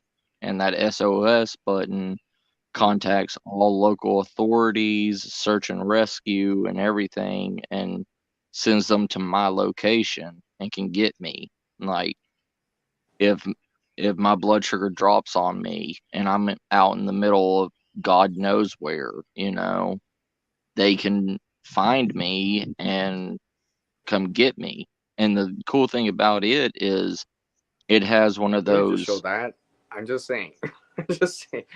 If you had a right. phone, even if you didn't, all right. I know not everyone has a compass, or maybe you didn't have one, or you lost it, right? Mhm. Or you start thinking ahead, right? These are the apps, right? Good, right? At least, let's say you came in for the east, right? Yeah. Well, eventually, you have to go back the other way. Eventually, right? So you don't get Yeah. lost. Because I think what I heard, because it was never on the news, it was just written, like a news article, but they just kept Yeah. walking the same trail just to get warm, right? Because Yeah. obviously, if you keep moving, you'll stay warm, right? Yeah. Right. So yeah, And they were singing or and stuff like that. So either to attract attention or scare the wildlife away or whatever, right? But it, mhm. I was just like, hmm. So stuff like that still happens. So Yeah. that's why I tried to learn from these and remember. See, yeah, like Beth, I've never got lost to the point where I couldn't find myself out either, but I carry the GPS locator on me just cause of my diabetes, and everybody that has medical problems need that because you never know when you're going to have a medical problem, and you can't get out because you're limited or what, like that's why I harp on people getting a GPS locator. You're good. I'm trying to turn that. I'm trying to exit that app. I'm just Right. trying to do that. I But, didn't hear that. you know, there's way too many of us, especially in with health problems in other fields like cryptid hunting or ghost hunting or whatever. I mean, even urbex people. A lot of us should not be doing this shit unless we Well, truly, truly have ways to get out, yeah. you know? I mean, remember when I said I've been in an abandoned house? Yeah, One of my real concerns was like stepping through the floor and actually hurting myself for that because right. pretty lately. I mean, like think about it, it's been there for a while. Yeah, Deterioration, termites, whatever, right? I was yeah. like looking at the ground. I'm like, well, let's be careful here because I don't know how far Hmm. deep it would go. What happens if that was a full story down? I have no idea Right. what's underneath. I probably would break a leg, and then my Yeah. friends at that time would. I'd be so inconvenient because we're in the middle of nowhere. My friends would Yeah. have to like, well, probably he would be like, okay, Sierra, don't worry, you're okay. I got some cordage and some rope in the back. Okay, we'll help you out. We'll get you out. We got the truck. Take you Hmm. back. Yeah, right. I want to hear the end But of that. but it's still, I What mean, happened to your legs, Sierra? Don't ask. yeah. Yeah. Yeah, I mean, but a lot of the thing is like people that do this stuff as hobbyists, that a lot of the people in other fields, CR, they would rather spend, no offense, I love you all. I love y'all, right, David? Yeah. I don't know. But Yeah. I know. Yeah. but here's the thing, a lot of us are stupid. A lot of us are stupid in ghost hunting and cryptid hunting and stuff, and they'll carry a bag of $500 to $1,000 of camera equipment, but they don't want to spend $40 on extra weight of a med kit or a small survival kit, or Well, like, this happens to be one. And see, and the thing is, Second Star actually knows what's inside because I told him last time. but I'm not you saying it know, would it, help in every situation, but it at least may give you something more to work on. Because, like you said, Right. right, we're not like the wildlife out there. We don't have natural whatever. Right? Yeah. But we do have access to tools if we bring them and know how to use them or Right. improvise them if we have to, right? Yeah. And I don't even know if half of the people I don't know if half of the people or a quarter of the people that's in the other fields that do this stuff, that do put themselves in danger, even have the knowledge to be able to make a splint, would even, know how to be able to survive the night or make a fire or anything, like Well, 'cause it, if you think about it, any one of us can be put in a survival situation. hmm Just the way it is, right? Because everyday survival. right. Because the convenience and comfort, we don't worry about that so much. But when you strip that away, you don't got that, then you get Yeah. put into it. Oh, yeah. I mean, Right. you could be traiping off to a haunted location in the middle of the woods somewhere, and all you need to do is just take the wrong turn or step in a foxhole, in a rabbit hole, or And the thing is, that's whatever. can be very likely, right? Go for a Yeah. walk and something like that. You will break a leg, sprain a leg, or whatever, right? Yeah. Right. It'll Mhm. hurt. It'll hurt like hell, right? And you won't be able Yeah. to walk out. If you walked in like 10 miles, 10 miles that took you, let's say, an hour, whatever, right? Broken leg, that also Mhm. seemed like eternity. Yeah. You know, I it'll mean, seem I like know across from the across. experience. It will seem like across like town or across the country to you, right? Because you're slow. Mhm. You're instead of going like your normal speed, you're crawling.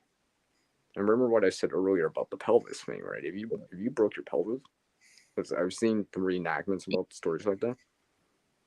Just 3 miles is like endless because you're only Right. going this far, right? Instead of that, Yeah.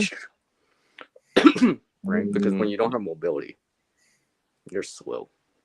yeah, when I cracked my tibia and everything, there was no sticks heavy enough, strong enough to hold my weight. There was nothing. I could not even get back up.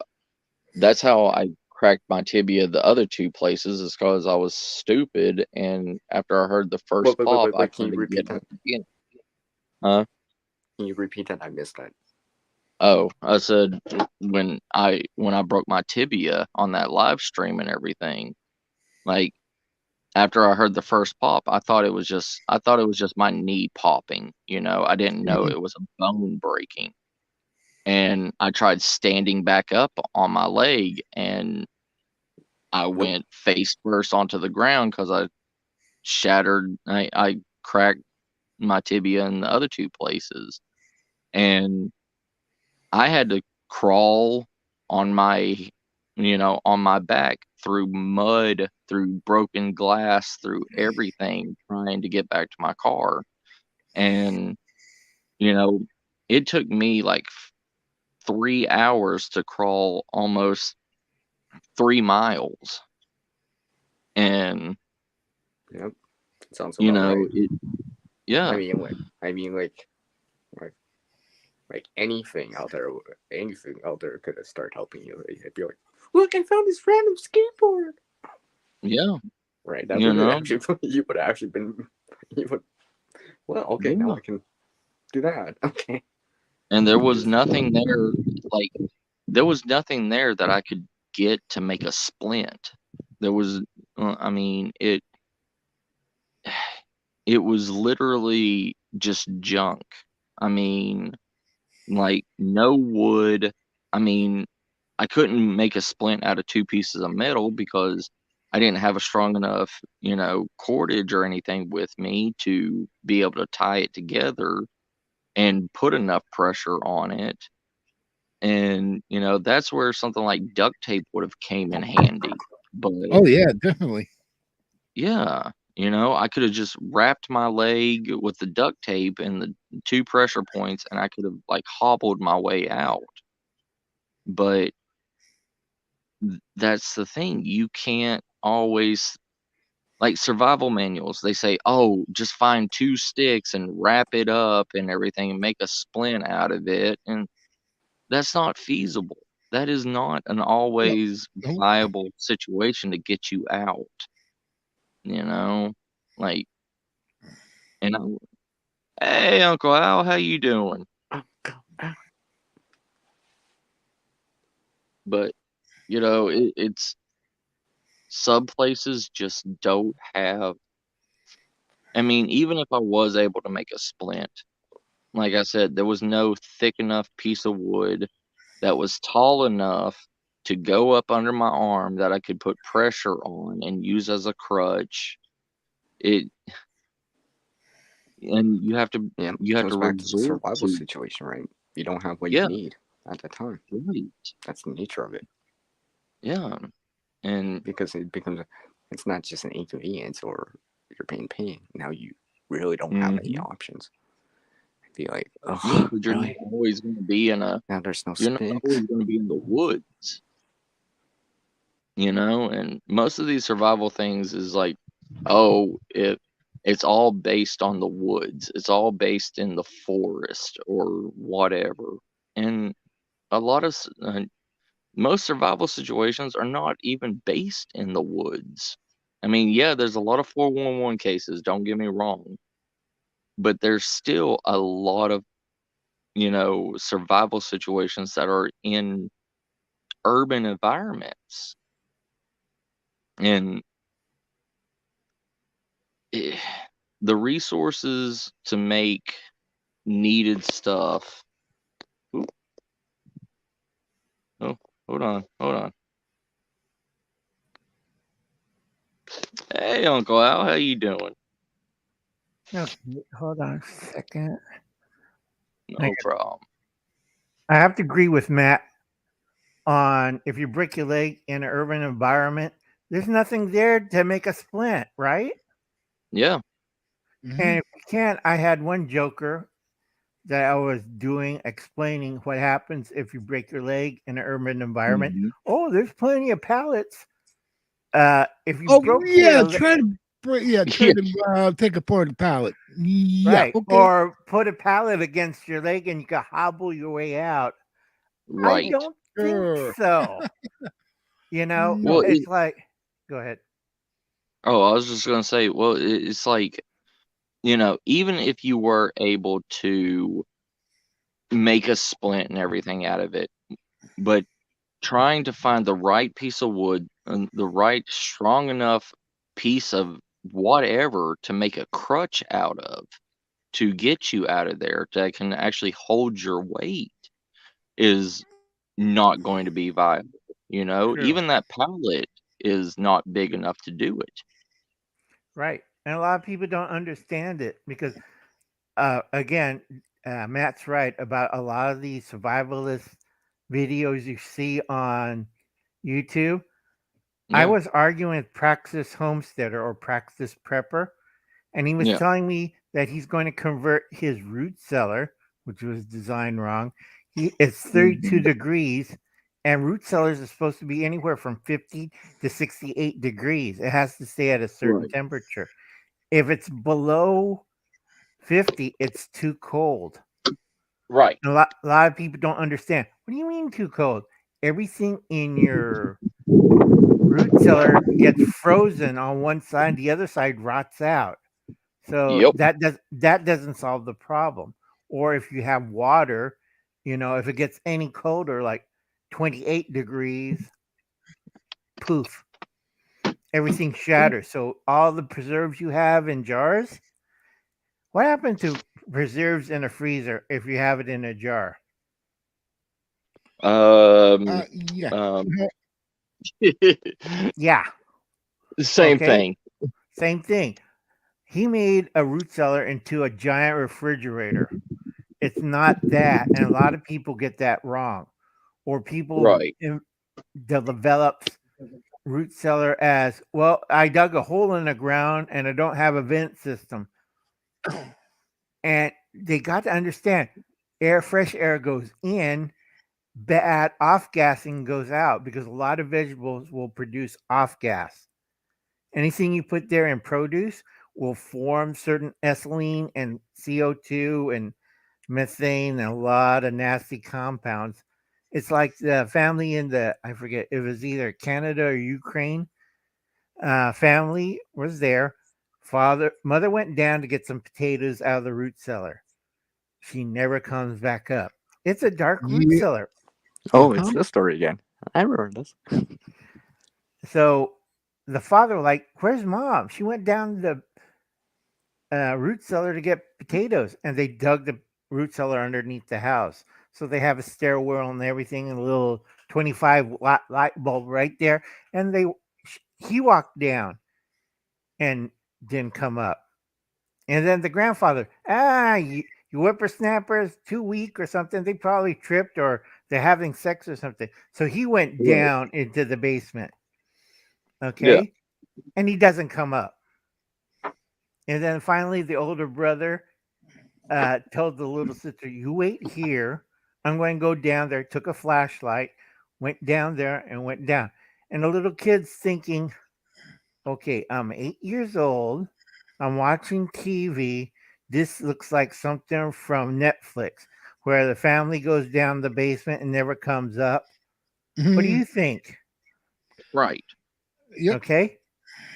So the little girl calls 911, calls the police, tells them everything, throws the phone down on the ground, still there. She grabs a blanket and runs out into the cold with another flashlight, waiting for the police to arrive. The Yeah. police shows up, and the little girl, "I ain't going down there," and expletive. Yeah. And the little girl is out there. The guy, the two police officers and the police dog went into the residence, picked up the phone, told the 911 operator what's going on, Yeah. goes in and tried to send the dog to go down the basement. Yeah. The dog looked at that, sniffed, ran out, and went with the little girl. Yeah. He's not going to sit there like, "I ain't stupid. You go down there." And Right. both police officers look, and the younger one was about to go down there. The older police officers grabbed him and says, "We get out of here." And he called the fire department. Fire department went in there with full mask. You know what I'm talking about. It's not gas mask, folks. These are Yeah, the MSA Rep- or Scott packs. respirators. Yep. And they got their own oxygen. So they walk down there, or bottled air. They walk down there. All of them are trying to pull each other up. They're lying in there and they're trying to figure out. And they looked around. There's no venting system in this basement. No fresh Yeah. air is coming in. No fresh air, stale air is going out. So they figured they had enough gases in there at head level that killed everybody in there. And if they didn't Right. have the respirators, then you have two dead fire officials. So they went back out and it was whatchamacallit. They got fans and stuff, and they could clear out what was in there. What was in there was 2 tons of potatoes. Oh, And boy. potatoes will kill you if you let it off gas in an Mhm. enclosed space. That's Yep. why in medieval times nobody touched potatoes because of part of the nightshade family. Right. Yeah. Yeah. Just And that's oh, I right. was gonna say, my wife, she's allergic to all the nightshade family, Right. and it will literally shut her throat like completely. Like she Right. doesn't swell or anything. She just goes itchy, and her throat will collapse in on itself. Really, Right. potatoes are nightshade. Yeah. Yes. Potatoes and tomatoes are the nightshade family. Yeah, no, Yeah. tomatoes are, but potatoes, wow. Yes. They're eggplant, tomatillos, Right. and Damn. something else. Um, Good to know. I can't think of the word, but I know what Matt's thinking of. It's a relative in nightshade family. It's a food produce. You have to Yeah. be really careful with certain vegetables. That's why when I see these homemade bomb shelters, which kind of cracks me up, there's one that the English always put out with enough doors and shovels, we can make a bomb shelter. I'm like, are these people nuts? You know, I'll get some Yeah. 2 bookcases and I'll put doors on top of it and I can crawl underneath it. I'll put boxes of dirt or sandbags or whatever on top of it and I'll survive. Yeah, but you die from the radiation drifting Absolutely. down. Yeah. Hmm. Yeah, it doesn't make sense. And also, like I said, practice prepper. Well, I have a 4-inch tube, goes outside, brings in fresh air. Mhm. Yeah, that would protect you from the outside coming in. Right. And if you build a filter outside, okay, and a It's lot of these homemade filters aren't worth crud because I'll buy it at Lowe's, you know, for the air conditioner, that'll stop the radiation. Nope. I don't think so. And I know Berkeley scientists who made one from a HEPA filter. It's Yeah. 3 of them. And then you have a layer of toilet paper and a layer of activated charcoal, fish Yeah. charcoal. And they have it all layered out in a cardboard box.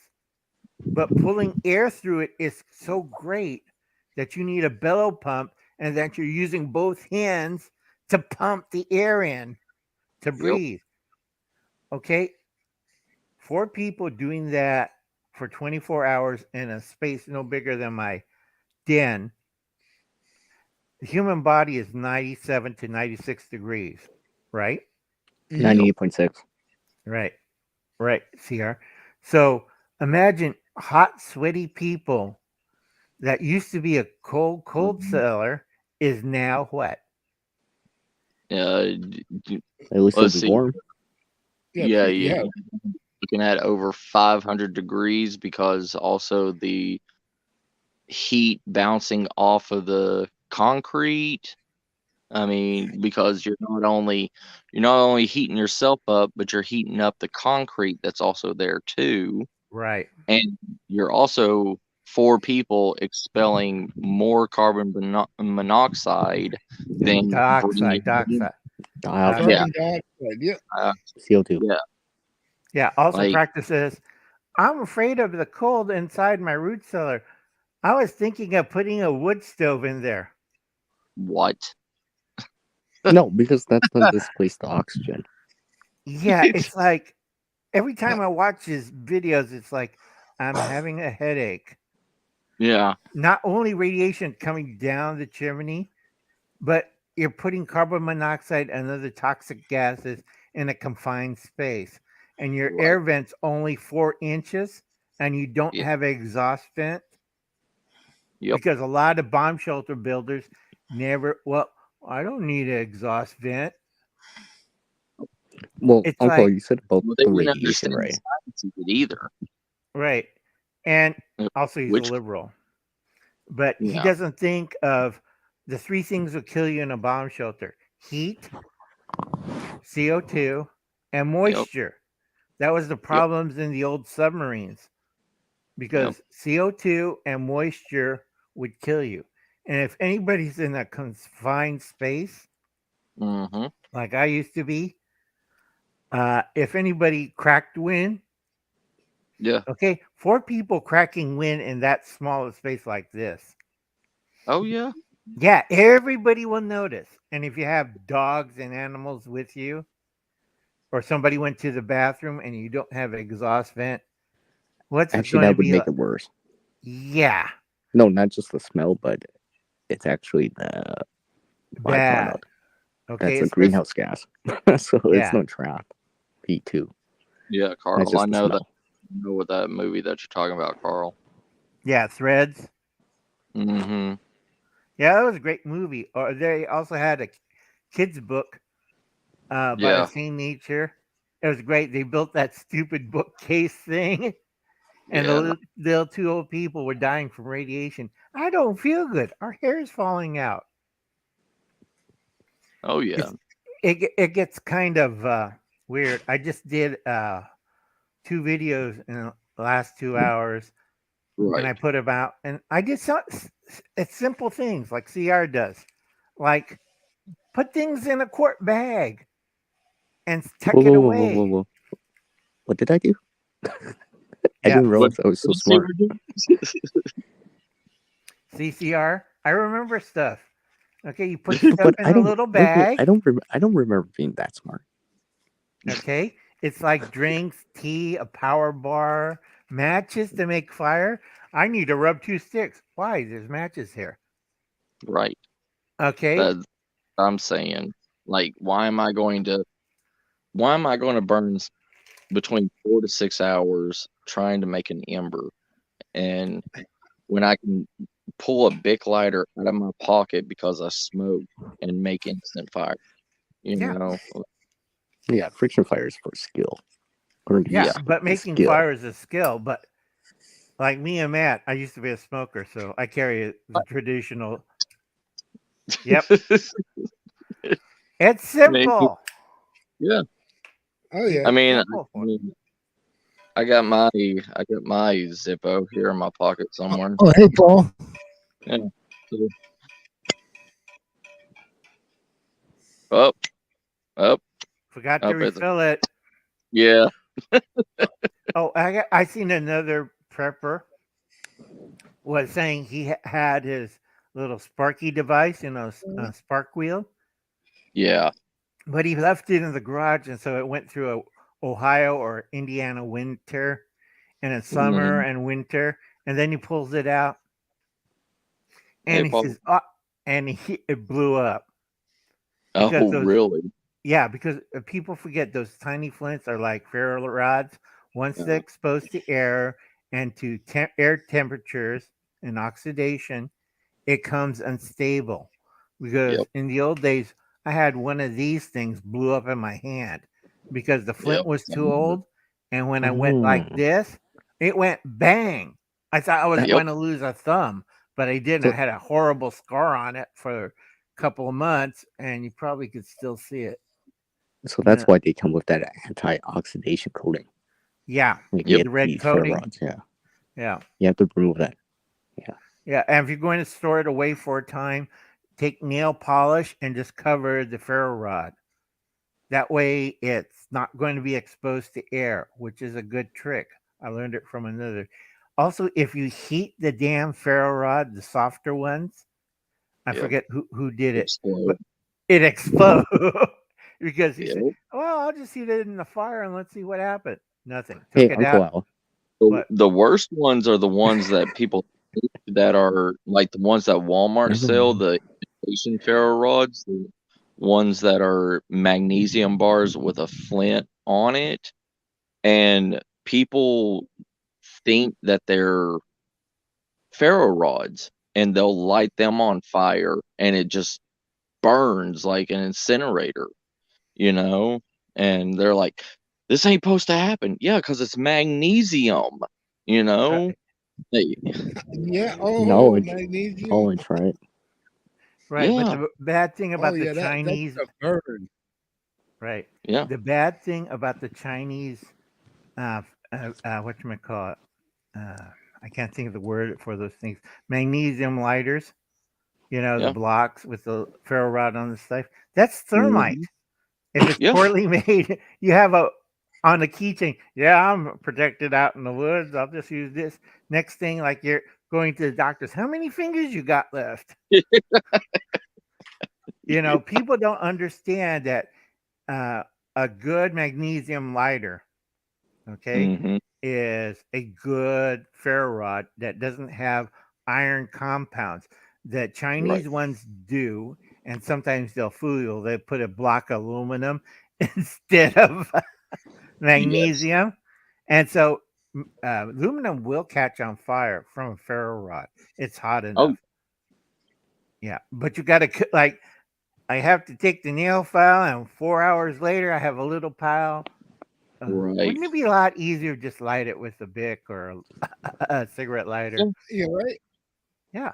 Well, But- that's the problem that I've ran into. A lot of like the Harbor Freight magnesium bars, they are cheaper, but they're like $1.50 for a mag bar, but they are 70% magnesium and 30% aluminum, Yep.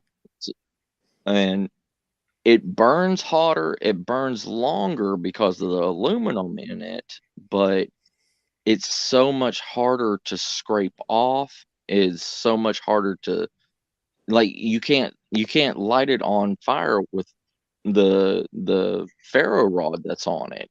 Like, you literally have to use a lighter for it. So I just buy those just for the mag bar and just rip off the magnesium, the ferro rod, and just call it done. You know what's a Well, that's lot pretty smart. easier? Just take a file and just file the whole thing into aluminum magnesium dust. Add iron Yeah. oxide to it. That you could get it at any chemistry store. And you have thermite right there. All you have to do is get a blowtorch to torch it. Right. It gets a lot of funny when I see people do all these wacky things. The thing is, remember those little tiny folding cups, the metal ones, the ring Yeah. bands? Yeah. They're trying to boil water in those. Are you Oh, yeah. serious now? Serious. I seen like 12 of them, and they say, we could boil water. I'm old school. Yeah. Okay. If I can't Right. kill a person with a cup, I'm not using it. Okay. A little ring band. I'm going to kill you with it. Collapse. What the hell Yeah. are you trying to do? Moving You know, parts. Put a ring mark on their head and they're looking at you while they take their gun and try to kill you. With this, Yeah. I know I could kill a person, just pound it into Right. the skull. But I mean, stainless steel. I mean, I we'll don't know. kill you. I just don't know more, Uncle Al. I feel like you do now. I feel like I am the new generation of Uncle Al, like with everybody. Great job, These Uncle Al. survival bushcrafting YouTube channels. Like, when the hell did bushcrafting turn into weekend Airbnb, vacation, and not true actual living, and not buying a $10 steak from the grocery store just to go out and cook it on a fire? That's why you have barbecue grills, but and it's getting to a point where it's just glamorized, and ever since they created glamping, and everything's just went downhill now and not what it's supposed to be. Yep. Yeah, Flint is good. Carl Williams says he has Flint. Flint is one of the best things. Oh, if you yeah, want. excellent. Yep. Okay. I had another person told me he had a knife, and it's one of the old hickory models, the butcher knife. And Yeah. he was complaining that it was getting tarnished and rusting. And I'm looking at Really? this. It's on Amazon. I wouldn't even make a video for it. I told him it's carbon steel. If you don't Right. want it to tarnish, get stainless and don't buy hickory. Why buy Yeah. hickory? Because I could use the backside of the knife with a piece of flint And to it's make far- fire. Yeah. Yes. But I it's like all these people are Those old like- hickories have lasted longer than most of us have been alive. I Right. mean, I give up on people, Uncle Al. I literally do. it gets true. But back to the folding metal cup.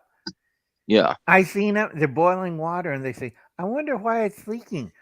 metal expands and the thing is friction. So each ring is getting hotter and they're losing cohesion. So yeah, water comes out. I like the one the guy had a big metal cup, like an Yeah. 8 or 10 ounce one, and Mhm. he's boiling it all of a sudden, and it went killed the fire. All that water just put out the fire. I thought, is this guy Oh, boy. stupid? Yeah. Yeah, he said I could boil water to make an emergency thing. It'll work fine. No, it won't. By the time it reached boiling point, we all understand boiling point, right? Mhm. The bands 212. of the cup would separate and collapse on itself Yeah. and put out the fire. So you're Mm. cold and wet. You don't have any water. You destroyed your fire, Yep. and it's on YouTube. And I'm looking at people like, And that's why I never put that one I have in a bag. yeah, it's like, I have one. I have Windows. I'm just like, wait a second. This one's not worth. right. That's why, see, Art, you carry one of these. Yes. It's like, I'm getting too old for this. It's like, I'm old as dirt. And it's like, I see people I'll like, take my chances with foil. yeah, foil's better. Yeah, right. Yeah, foil's better. Right. Or But, birch bark. correct. Mm. But like I said, that's why you have paper clips when you use birch bark. It's an old trick Right. I learned. Yeah. It saves you time carving out those little wooden pins. Yeah. No. Screw that. Yeah, use paper clips. It's a lot easier. Make your little birch bark boat and boil water in it. I done it before. I showed my nephews, and he says, "Aren't you going to put it in the fire?" No, I put hot stones into it, so it boils from within. And he's like, "That's smart, Uncle Al." Yeah, Oh yeah. We know Uncle Smart. it's Yeah. like he's trying to make fire with, bow Wolf, how drill. you doing? Yeah, it's he's looking at me. I'm trying to do what you're doing, Uncle Al. I said, the bow's fine. Your spindle and the fireboard, what did you make it out of? Oh, I busted up a pallet. And I'm looking at him like, most pallets are made of either pine or trash wood. Oh. And you're sitting there for an hour going. So I take out my spindle and my fireboard, which I made it from seasons cedar that I baked in the oven at 175 degrees for 2 hours to dry it out. And Right. like people ask me, why you do that? It's totally dry. It's cedar. And when I use the fireboard and the spindle, what happens? I have powder cedar that catches an ember faster than whatever you make out in the woods. And I always carry that. And then my family's looking at me. You made fire You in less than have- 5 minutes because I know how to do it. It's a combustible dust now. Right. Mm-hmm. And it's hot. All I have to do is put something underneath it, hold the dust, put it into a char cloth or bird's nest, and blow into flame. Yep. I went when they're practicing, they went to a survivalist camp, and the guy says, would you like a job here? You know better than most people here. And I'm looking at him and I'm like, if you kind of notice, I'm using a walker and I had 2 strokes. I'm just here to support my sister's family as they try all this stuff. And he's looking at me like, you shot better with the archery thing. You got 3 in the red center. And I said, yeah, because I practice at home. Right. Right. And I'm looking, if you're old and like Uncle Al, I can't pull the compound bow anymore. Mm-hmm. Yeah. You get a crossbow. It's already Yep. has the compound system on it. Bad thing is a lot of people don't have the wrenches and they don't know how to do the tension on it. You have to take it to a shop, because if you don't know how to do the tension, what happens to the bow when you have it on the wrong tension? It can either shatter or it can collapse in on itself. Or that. Yeah. Yeah. You don't want the bow coming back to you, smacking Yeah. you in the face. Yeah, that'd be bad. Right. I've seen a lot of new bows, and a lot of bow companies want me to promote their crossbow. For like 2 years ago, they had the little cranky thing. It's a Yeah. crossbow. It's a beautiful one. Has a little cranky thing. But the trouble with the little crank one, you have to take it to an authorized dealer because that little cranky thing gets out of line. And then you're Yeah. like, it's not pulling back. And Yeah. it won't Oh wait, activate. yeah. Yeah, because it won't pull back the release. Mm-hmm. So you have to take it in the shop. They take it apart. They fix it, and then you get a bill for $150. Yeah. Yep. No, Yeah. I have an old school bow with a goat's foot. Anybody knows what I'm talking about? Well, it's not a winch. No, it's not a winch. It's a manual lever that you put Oh, on. you're talking about yeah, the hook thing. Right. Yeah. Right. Oh yeah, yeah. I've seen that And you before. I think. crank it back. I got it up to 150 pounds. And I'm Nice. not shooting arrow or the little bolts from a modern day. I'm shooting old school 2 vein heavy duty quarrel bolts. I Oh go through yeah. a 55 steel drum with that. So I Yeah. think you're wearing a bulletproof vest with plates. It's like getting hit in the chest with a chisel and a sledgehammer. I don't think you're going to be standing too long. If it goes Mm-hmm. through Oh, a boy. 55-gallon drum or a hood of a Wow. truck, what do you think it's going to do to a person? Mm-hmm. Oh yeah. Okay, remember, knights of old had padding and plates. They didn't look too good, did they? Especially King Henry and Richard the Lionheart. You know, Yeah. right in the Oh, chest. This steel plate and padding will protect me. yeah. Nope. Thunk. Some little kid with a crossbow. Yeah. I'll shoot the big Or guy not. on the horse. Right. Right. Or King Henry get one in the eyeball. That hurt like hell. He Yeah. wore one of those big helmeted things. So naturally it'll bounce off its angles, the face of the helmet. And we're talking 1-inch steel, folks. It's hammered and riveted and stuff, and you have little tiny slots. The The force- Corvex. Yeah. And then, like this looked like Batman with a helmet. But it went through. And also that ballistic Chinese mask, bulletproof Mhm. mask, that's a joke. Do not buy those. I've Oh, seen yeah. the video. I've seen the Yeah. video. Yeah, because those are. I'm looking at people. Are people that stupid? They're wearing a hockey mask to try to protect themselves from bullets. I Oh, got a yeah. 44 Magnum. Let's see how well you're going to stand up from that. They all they did was reinforce a paintball mask with, I think, what was it, 2 millimeter thick metal, and that was Yep. it. And Yeah. then later they added Kevlar. So Yeah. all I did was, but a 44 Magnum, and they did it on one of those jelly dummies. They had to Mhm. pry it with a crowbar. It didn't shatter the mask. It didn't penetrate.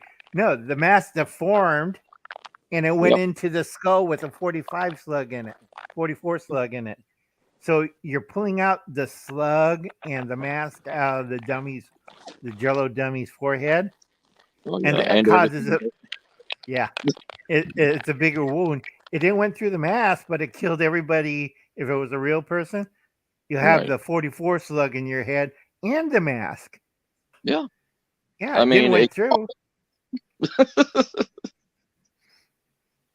That's, It didn't went through. yeah. Yeah, it I just went just through his head. see that's the thing, like we have relied so much on gear, and we believe that technology or modern man-made stuff is going to protect us against everything. Like I watched a YouTube video against the You're so new funny, second star.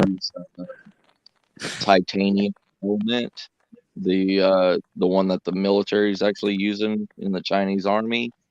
Right. and versus an old 1960s Vietnam era stainless stainless steel helmet, and uh, the piston hammer completely crushed the titanium helmet into the skull of the person, and the stainless steel ones in Vietnam bowed outwards and expanded out to be like a shield on top of the head of the person, so they could like move their head out from underneath the helmet.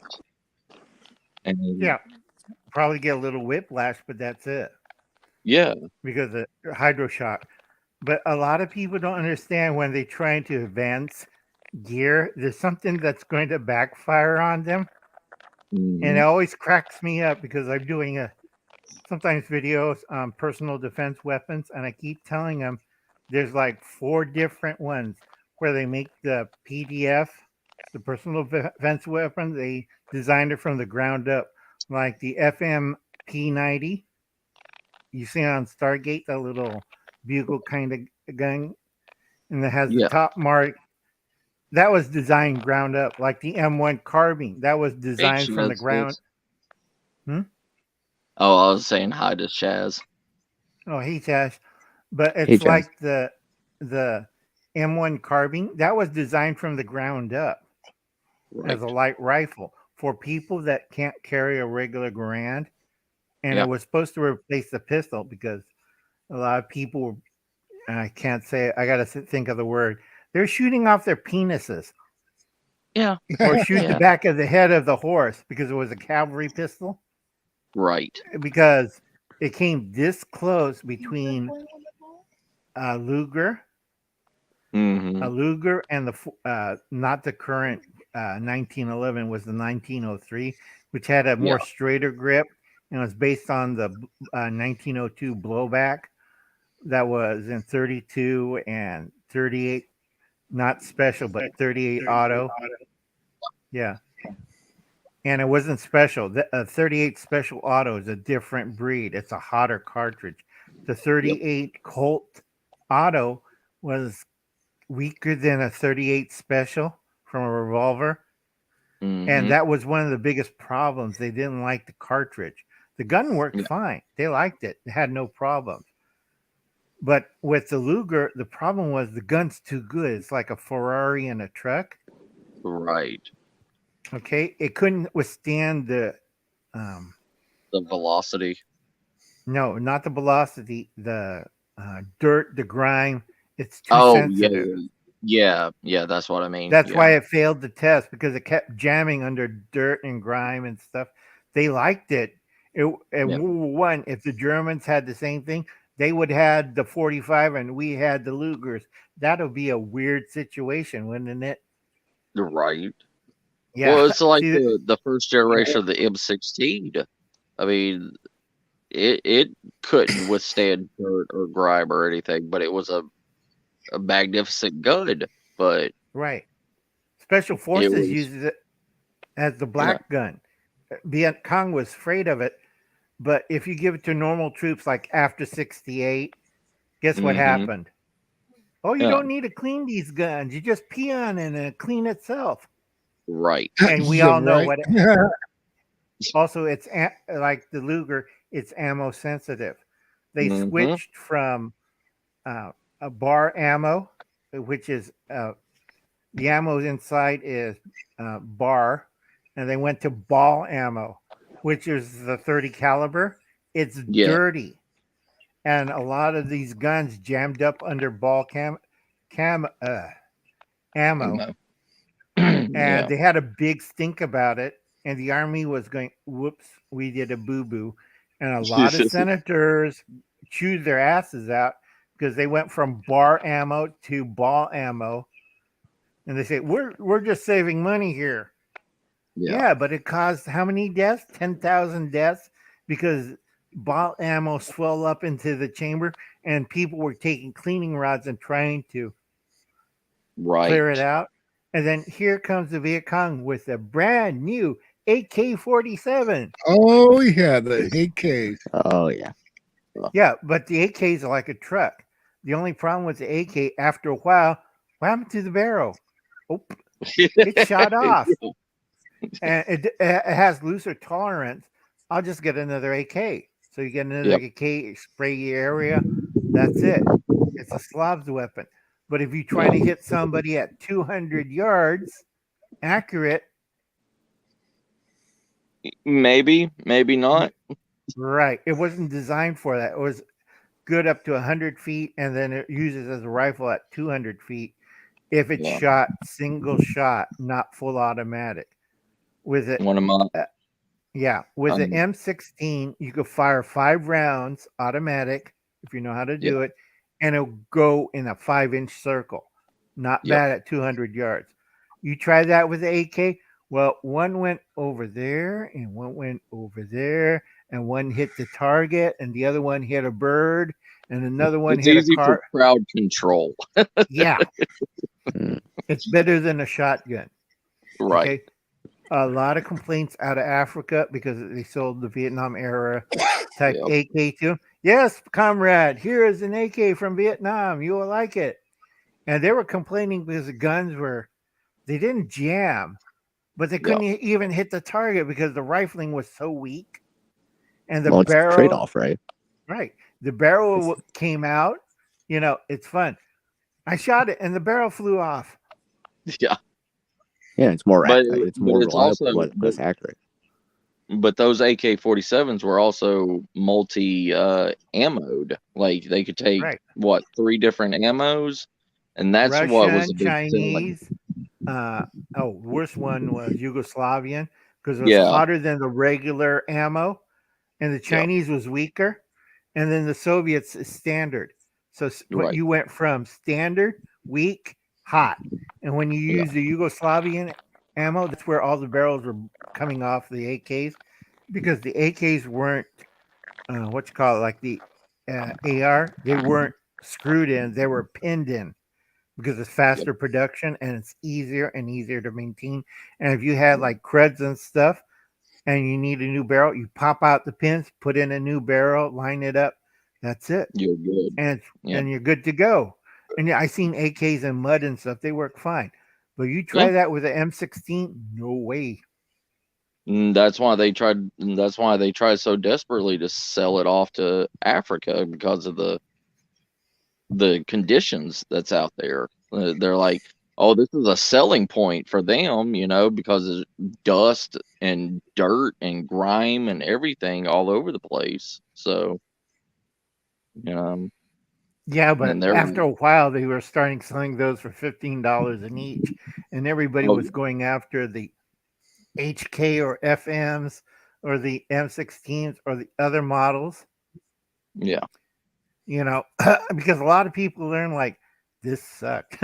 Like Libya, they threw all the AKs away and they went back to the old Italian Carcanos mhm, because at Libya is different because you had distance. right, And the 6.5 outshot the AKs because AKs kind of wander. It's great if Yeah. you're up close, but if you're out in the desert in the boonies and the guy has a Carcano with a rifle scope, remember what happened to Kennedy, folks? Yeah. Yeah. And that's Oh, a yeah. 6-round fast loading bolt action.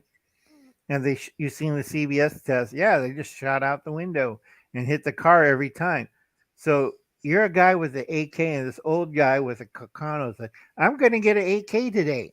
And then he has a Redfield scope on it. Like, Right. right. You see, old school breeds new school. Now, Oh, old yeah. school is not going to be going face this guy in the streets with an AK like bad cartoon movies. Nah, he's Mhm. going to shoot him in the back at a distance. Well, he's about 300 yards. Mm-hmm. And then, hey, I got an AK and a new battle gear and all this neat stuff. Right. I mean, that's the thing, we don't take it, we're not grateful for the older guns, the guns that were made for their purpose. We want the highest the high end, massively produced guns that are just like those AK-47s, you know, Right. and you know, everybody and their grandmother now has an AR-15 that's souped up and all this stuff and Yeah. everything. Yeah, you know, but Yeah, fire you, fire three. Yeah, you fire 3 clips on it, full automatic, and the barrel starts to burn. right, Yeah.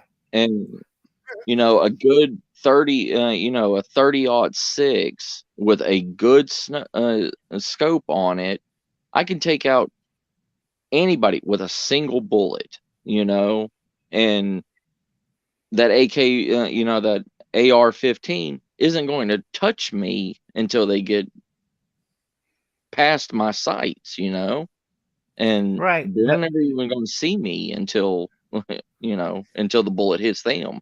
right. But a lot of people don't know is we're not going to stand out there so you can take pot shots at us.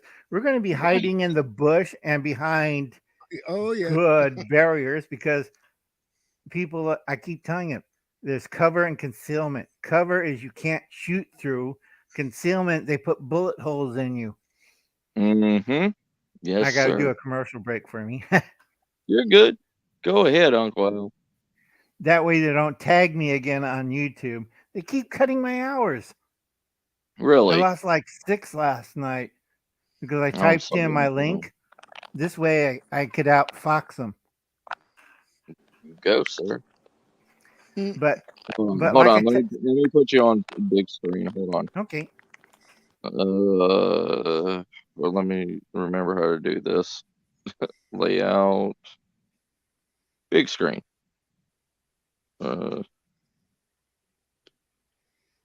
Solo. There we go. There you go. Okay, that is Uncle Al's channel. Everybody, go see him. Go now.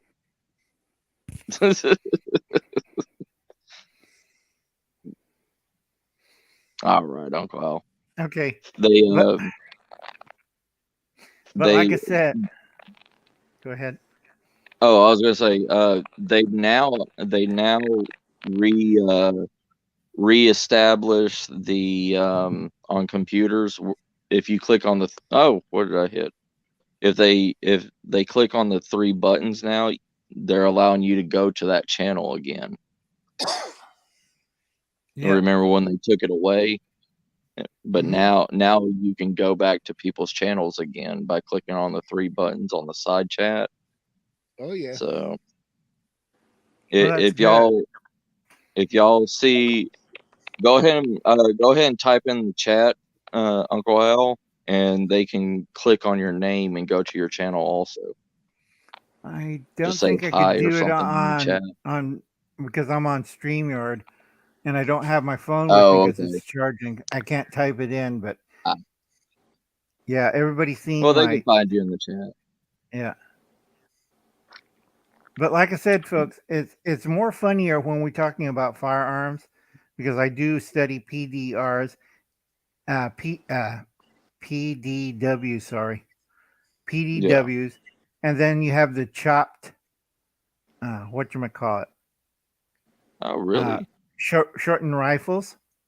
You Yeah. know, you got the AKs, the Krinkonovs, and you got the cars, the M16 chopped ones.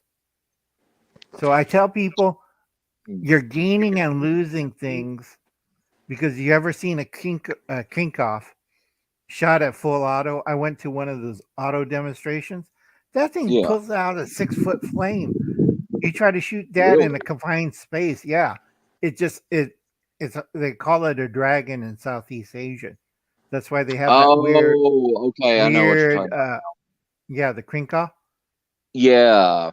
Yeah, the short barrel AK, and they have that weird Mm-hmm. muzzle brake on it. You know why? Yeah. Because before it, they didn't have that muzzle brake. It shot out a 6-foot flame every time you shoot it. It does not Mm. digest the gas. So it's like, and you're in a confined space and you got a 6-foot flame coming out of it. And if you're in a wood Yeah, right. structure, yeah, it's like taking a flamethrower and setting the whole place on fire. Well, Tinderbox. I was in cover.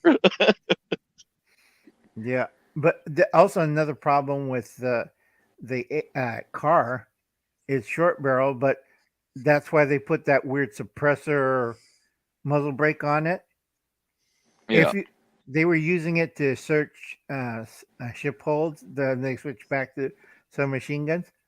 People were right. suffering ear damage, tinnitus, because if you shot Oh, one of those things in a cargo hold of a ship or in a cargo container or something, yeah. it's worse than a 44 Magnum going off close to your ear without no ear protection. Oh crap. Okay. Okay, that's why they have the little silencer end of the car because you go deaf. And can you Right. imagine in a gunfight? Huh? I have to go to the audio doctor. My ears are bleeding, which happened because Right. a lot of people they couldn't hear after a gunfight between the Somalis, and the Somalis couldn't understand him. What are you saying? My ears are bleeding. We opened up with these AKs in the hole, and then the other Yeah. guys yelling, "I can't hear you. I opened up with my car." Because the trouble with short barrel assault weapons as a PDW, you have the blast and the noise, Yeah. but it's portable and use the same ammo as your regular assault weapons or battle weapons. But Right. it's a trade off. Gotcha. Yeah. Yeah, like when they It's got also the number of bullets that's fired off also and right. repetitive. That's how they got Osama Obama. Yeah. Up in, Mm. and he was trying to grab his crink off, and he got some rounds Mhm. off, but he couldn't hear, and the guys just shot him in the back. It was a lot easier. He couldn't hear him because it was like, Right. "You won't get me, Seal." They're like, "You can't hear us." Bang. Yeah. Yeah. Because a lot of people don't think like this. That's why I keep saying there's 4 types of PDWs. You have the pistol type, you have the design only type, you have the whatchamacallit. I can't think of the third one. The machine gun type, and then you got the did I always say assault weapon? The rifle, No. chop down rifle. No. No, you didn't. Okay, chop down rifles. The pistol type is always interesting to me because in history, the Versailles Treaty of World War One, Yeah. they outlaw all these pistol carbine stuff, Mm. even for America. They didn't like it. Well, for one reason, you ever wonder why everybody had one eye patch in World War One? Yeah. Yeah. Yeah, on the Allied side. Mm-hmm. Okay, what does a Colt 45 does? Back the blowback. The blowback. Right, the slide goes back, so it's on Yeah. a stock, and you have the slide right here. Recoil, right? Right. Yeah, and then you have the slide going into your eyeball. I don't think that's an effective weapon. No. A No. weapon that hurts you? I don't know. No, it's like the CR French likes machine. guns like that. Yeah, it's like the French machine gun that had Okay, the same whatever, Matt. problem. They used the blowback on a larger scale, so instead of getting a slide going back into your eyeball, you have this Yeah. broomstick that goes into your head, and people were knocked out using it. It was a great lightweight French. It was called the shoot. They gave dirty words to it. I can't say it in French or English, but you know which Oh, which one I'm talking about. The Marines yes. hated it. Yeah. What is La it? shot, la cha, la. Well, I can't say shit. Well, you know what I'm trying to say, but Yeah. it starts with a C. Remember, Matt? Yeah. I'll use the Greek term. It's called the Gladiator. Yes. It had 8 Yes. millimeter. It starts with a C. I can't think of the word. It's French. Oh, cause, Shot. Well, like it. yeah, like Kasho, Kashat, Or show. oh, something like that. Chaschapo. Yeah. Choo choo or well, every Caspo. soldier. Yeah, that's it. Yeah. everybody Yeah, who Carl used said it called it. It works. It's you know it does, and it got 28 rounds. It had an open magazine. You could see the rounds go through, but everything else goes with the rounds, like dirt and mud. Not a good idea. And the Yeah. recoil, the barrel moves, and then you have the bolt, which is about long as a broomstick, goes back, Shit. and you're Right. trying to side up, and it's like, okay, full automatic. Right. I don't know which died worse, the Germans or the Frenchmen died from a concussion getting hit in the head by the recoil bar, Hmm. And then they Right. tried it. The Marines, the U.S. Marines, tried it in 30-06, which made it 100 times worse because the 8mm Lebel is softer than a 30-06. So you see people, they only fired one shot. What's wrong with him? He held it Yeah. wrong. Why, he has a big black eye. It hit him in the face. Boom. And Yeah. it's like, but it was a Damn. great weapon if they made it in its original size in 6.5. Right. Okay, Lebel, that would have worked. It wouldn't have any trouble. France could have conquered Germany in the first 2 weeks. The shot, that's it. Yeah.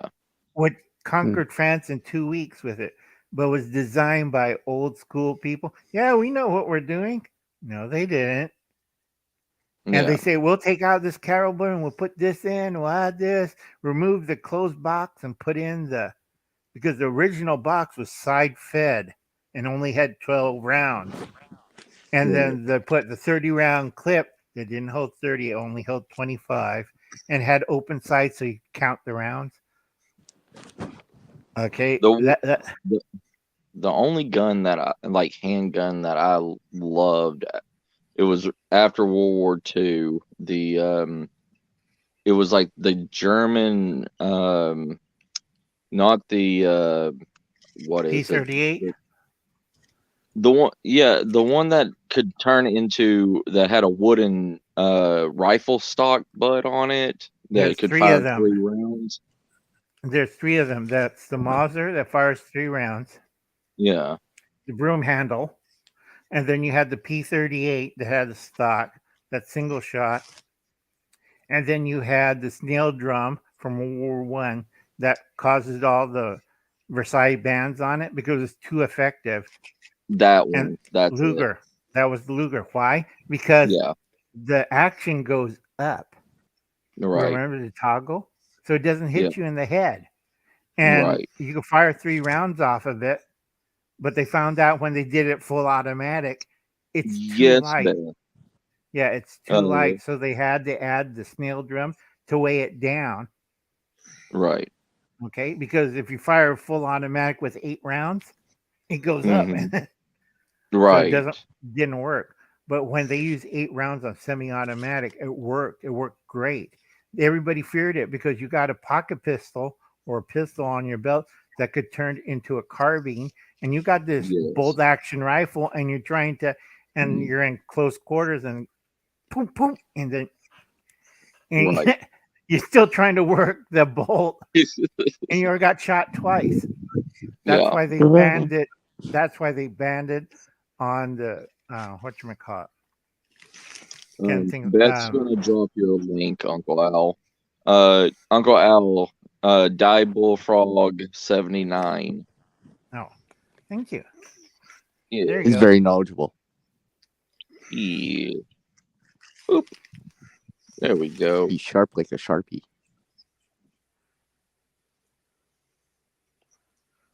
This lovely gentleman right here, Miss Beth.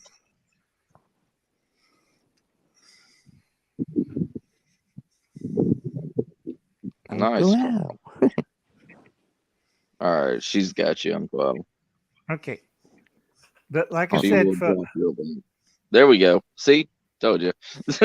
thank you. But like I Thank you, said, Beth.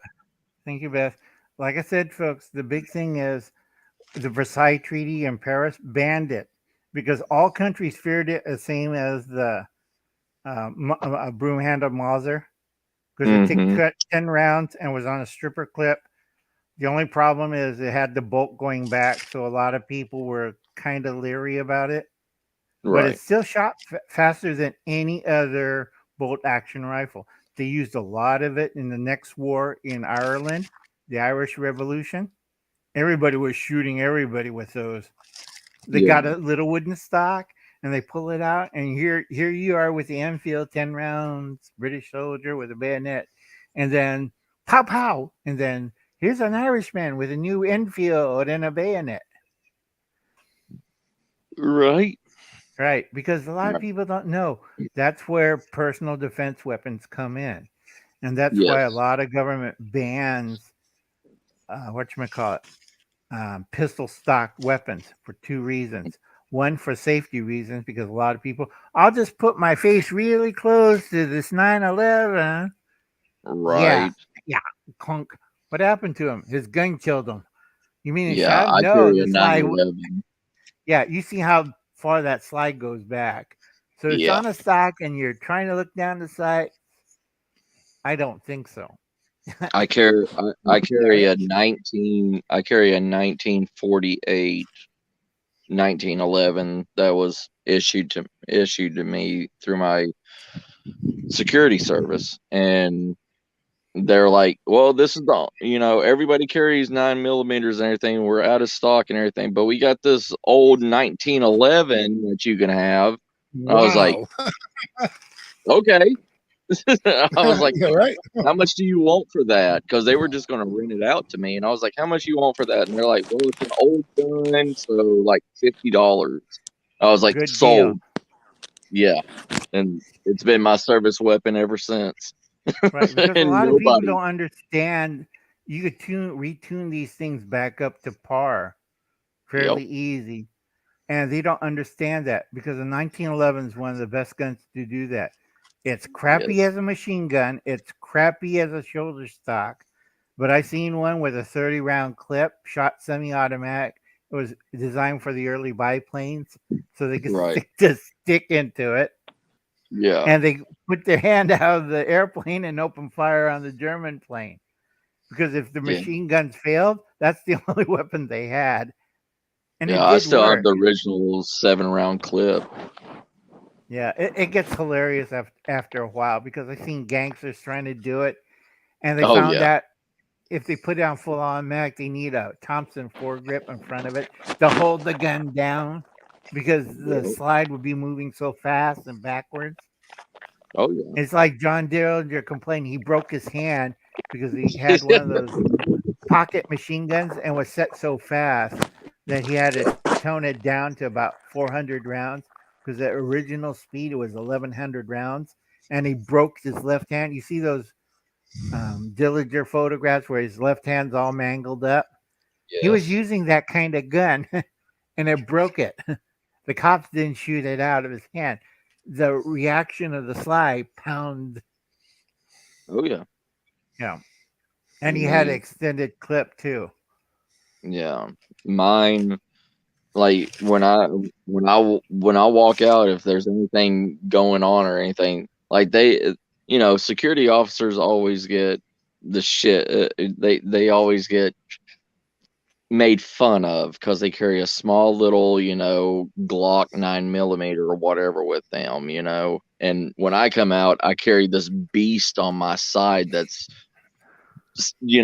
silver and it's shining, and they're like, oh crap, that's a 45. And they're like, Yeah, right. Right. Because they're expecting like a 38 or yeah, like that. But I keep telling people, you better know your guns because I've seen cops and security guys shoot out Glocks yeah, with a 357 or 41 mag. That yep, scares people. You get hit with a 41 mag, you don't get yeah, up, or you get the old school 357. It's like yeah. because those guys you have to watch. Oh yeah, we just got a one of our security guards just retired, and he still has his old 38 revolver, the snub nose revolver that he was issued like 20 years ago. And I grabbed that gun up for like $75. uh, Like I I was said, like, those are great guns. The snub nose, yeah, because security guard trick from Chicago. You put a leather hmm holster sewn into your overcoat, and you yeah, put your revolver in it. And the trick holster is it has steel inserts, so you can hmm rotate the cylinder inside the pocket. yep, So it ruins your jacket, but you just replace the holster into a new pocket. Like, my yes, hands are cold. And then you're talking to somebody, you always have a gun pointed at them. They don't know yep, it and they can't tell and can't catch it on camera. If they did something funny like try to stab you, pow! yeah, oh yeah. I It's mean, a Chicago trick. yeah, You know, oh yeah. you see all the gangsters, they have the guns in their pockets and it's always sagging because they always have the right hand pocket made with Thank that you, best special. sis. They make the pocket with that special holder, Hmm and a lot of people don't know about this. That's why they say hands out of your pockets. Remember Right. no movies because they don't want to get shot. Yeah. Of course, some younger people do it wrong. I'll put it in my pants pocket and I'll put the leather pocket there. No. Does this sound wrong to you? Yeah. Yeah. Yeah. Yeah, Hey, it's in your front pocket and you reach in and it's a remember folks, it's a steel holster and it's Yeah. towards something very valuable. I don't think you want to be pulling it out or shooting it from there. No. No. No. No, no. No. Not with a flashbang backfire and No, like, because I seen the coats after it's been fired. It leaves yeah. a big hole in that coat. Can you Oh imagine yeah. doing that in your pants pocket? Oh yeah. Yeah. Oh yeah. You missed the guy, but you're in the hospital because you blast burnt off Mhm. something that the surgeon like. What did he do to his penis? Right. Right? ow. Ow! Yeah, All big right, time. everybody. Or they're I looking am going around the ground like, "Where's the other round thing?" to. Yeah, All no. right, everybody. I am going to have to get off here. I need to get sleep and everything before I go to Yeah, work. yeah, it's close to 3. So, Yeah. Yeah, me too. Thank you all for Yeah, it's like joining me. Hey, all right, Beth, folks. could you drop Creative Redundancies link also and David's link? Well, I'm one of a And kind. I know you are, sir. Yeah, I got to get going. Catch you guys later.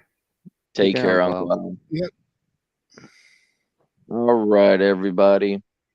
But I'm gonna after she drops y'all's links, I'm gonna get up off here and we'll do this again tomorrow night. All right. Take care, everyone. Yep. All Good night, right. everybody. Y'all have a great one, brothers.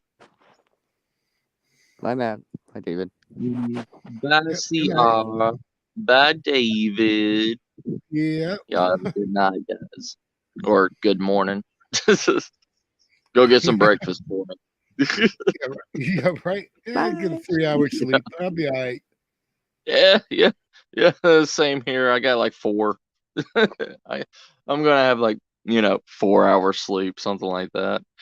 Oh, but thank you all for joining, everybody. And oh, my hair. Anyways, so we will continue on doing this at night because I know I see a lot of people are up at this night and probably waking up now. So thank you all for being here. Thank you, Beth, for dropping the links. And oh, sorry. Anyways, everybody take care and y'all have a great night. I love you, family. Much love to you, sis. Bye, everybody.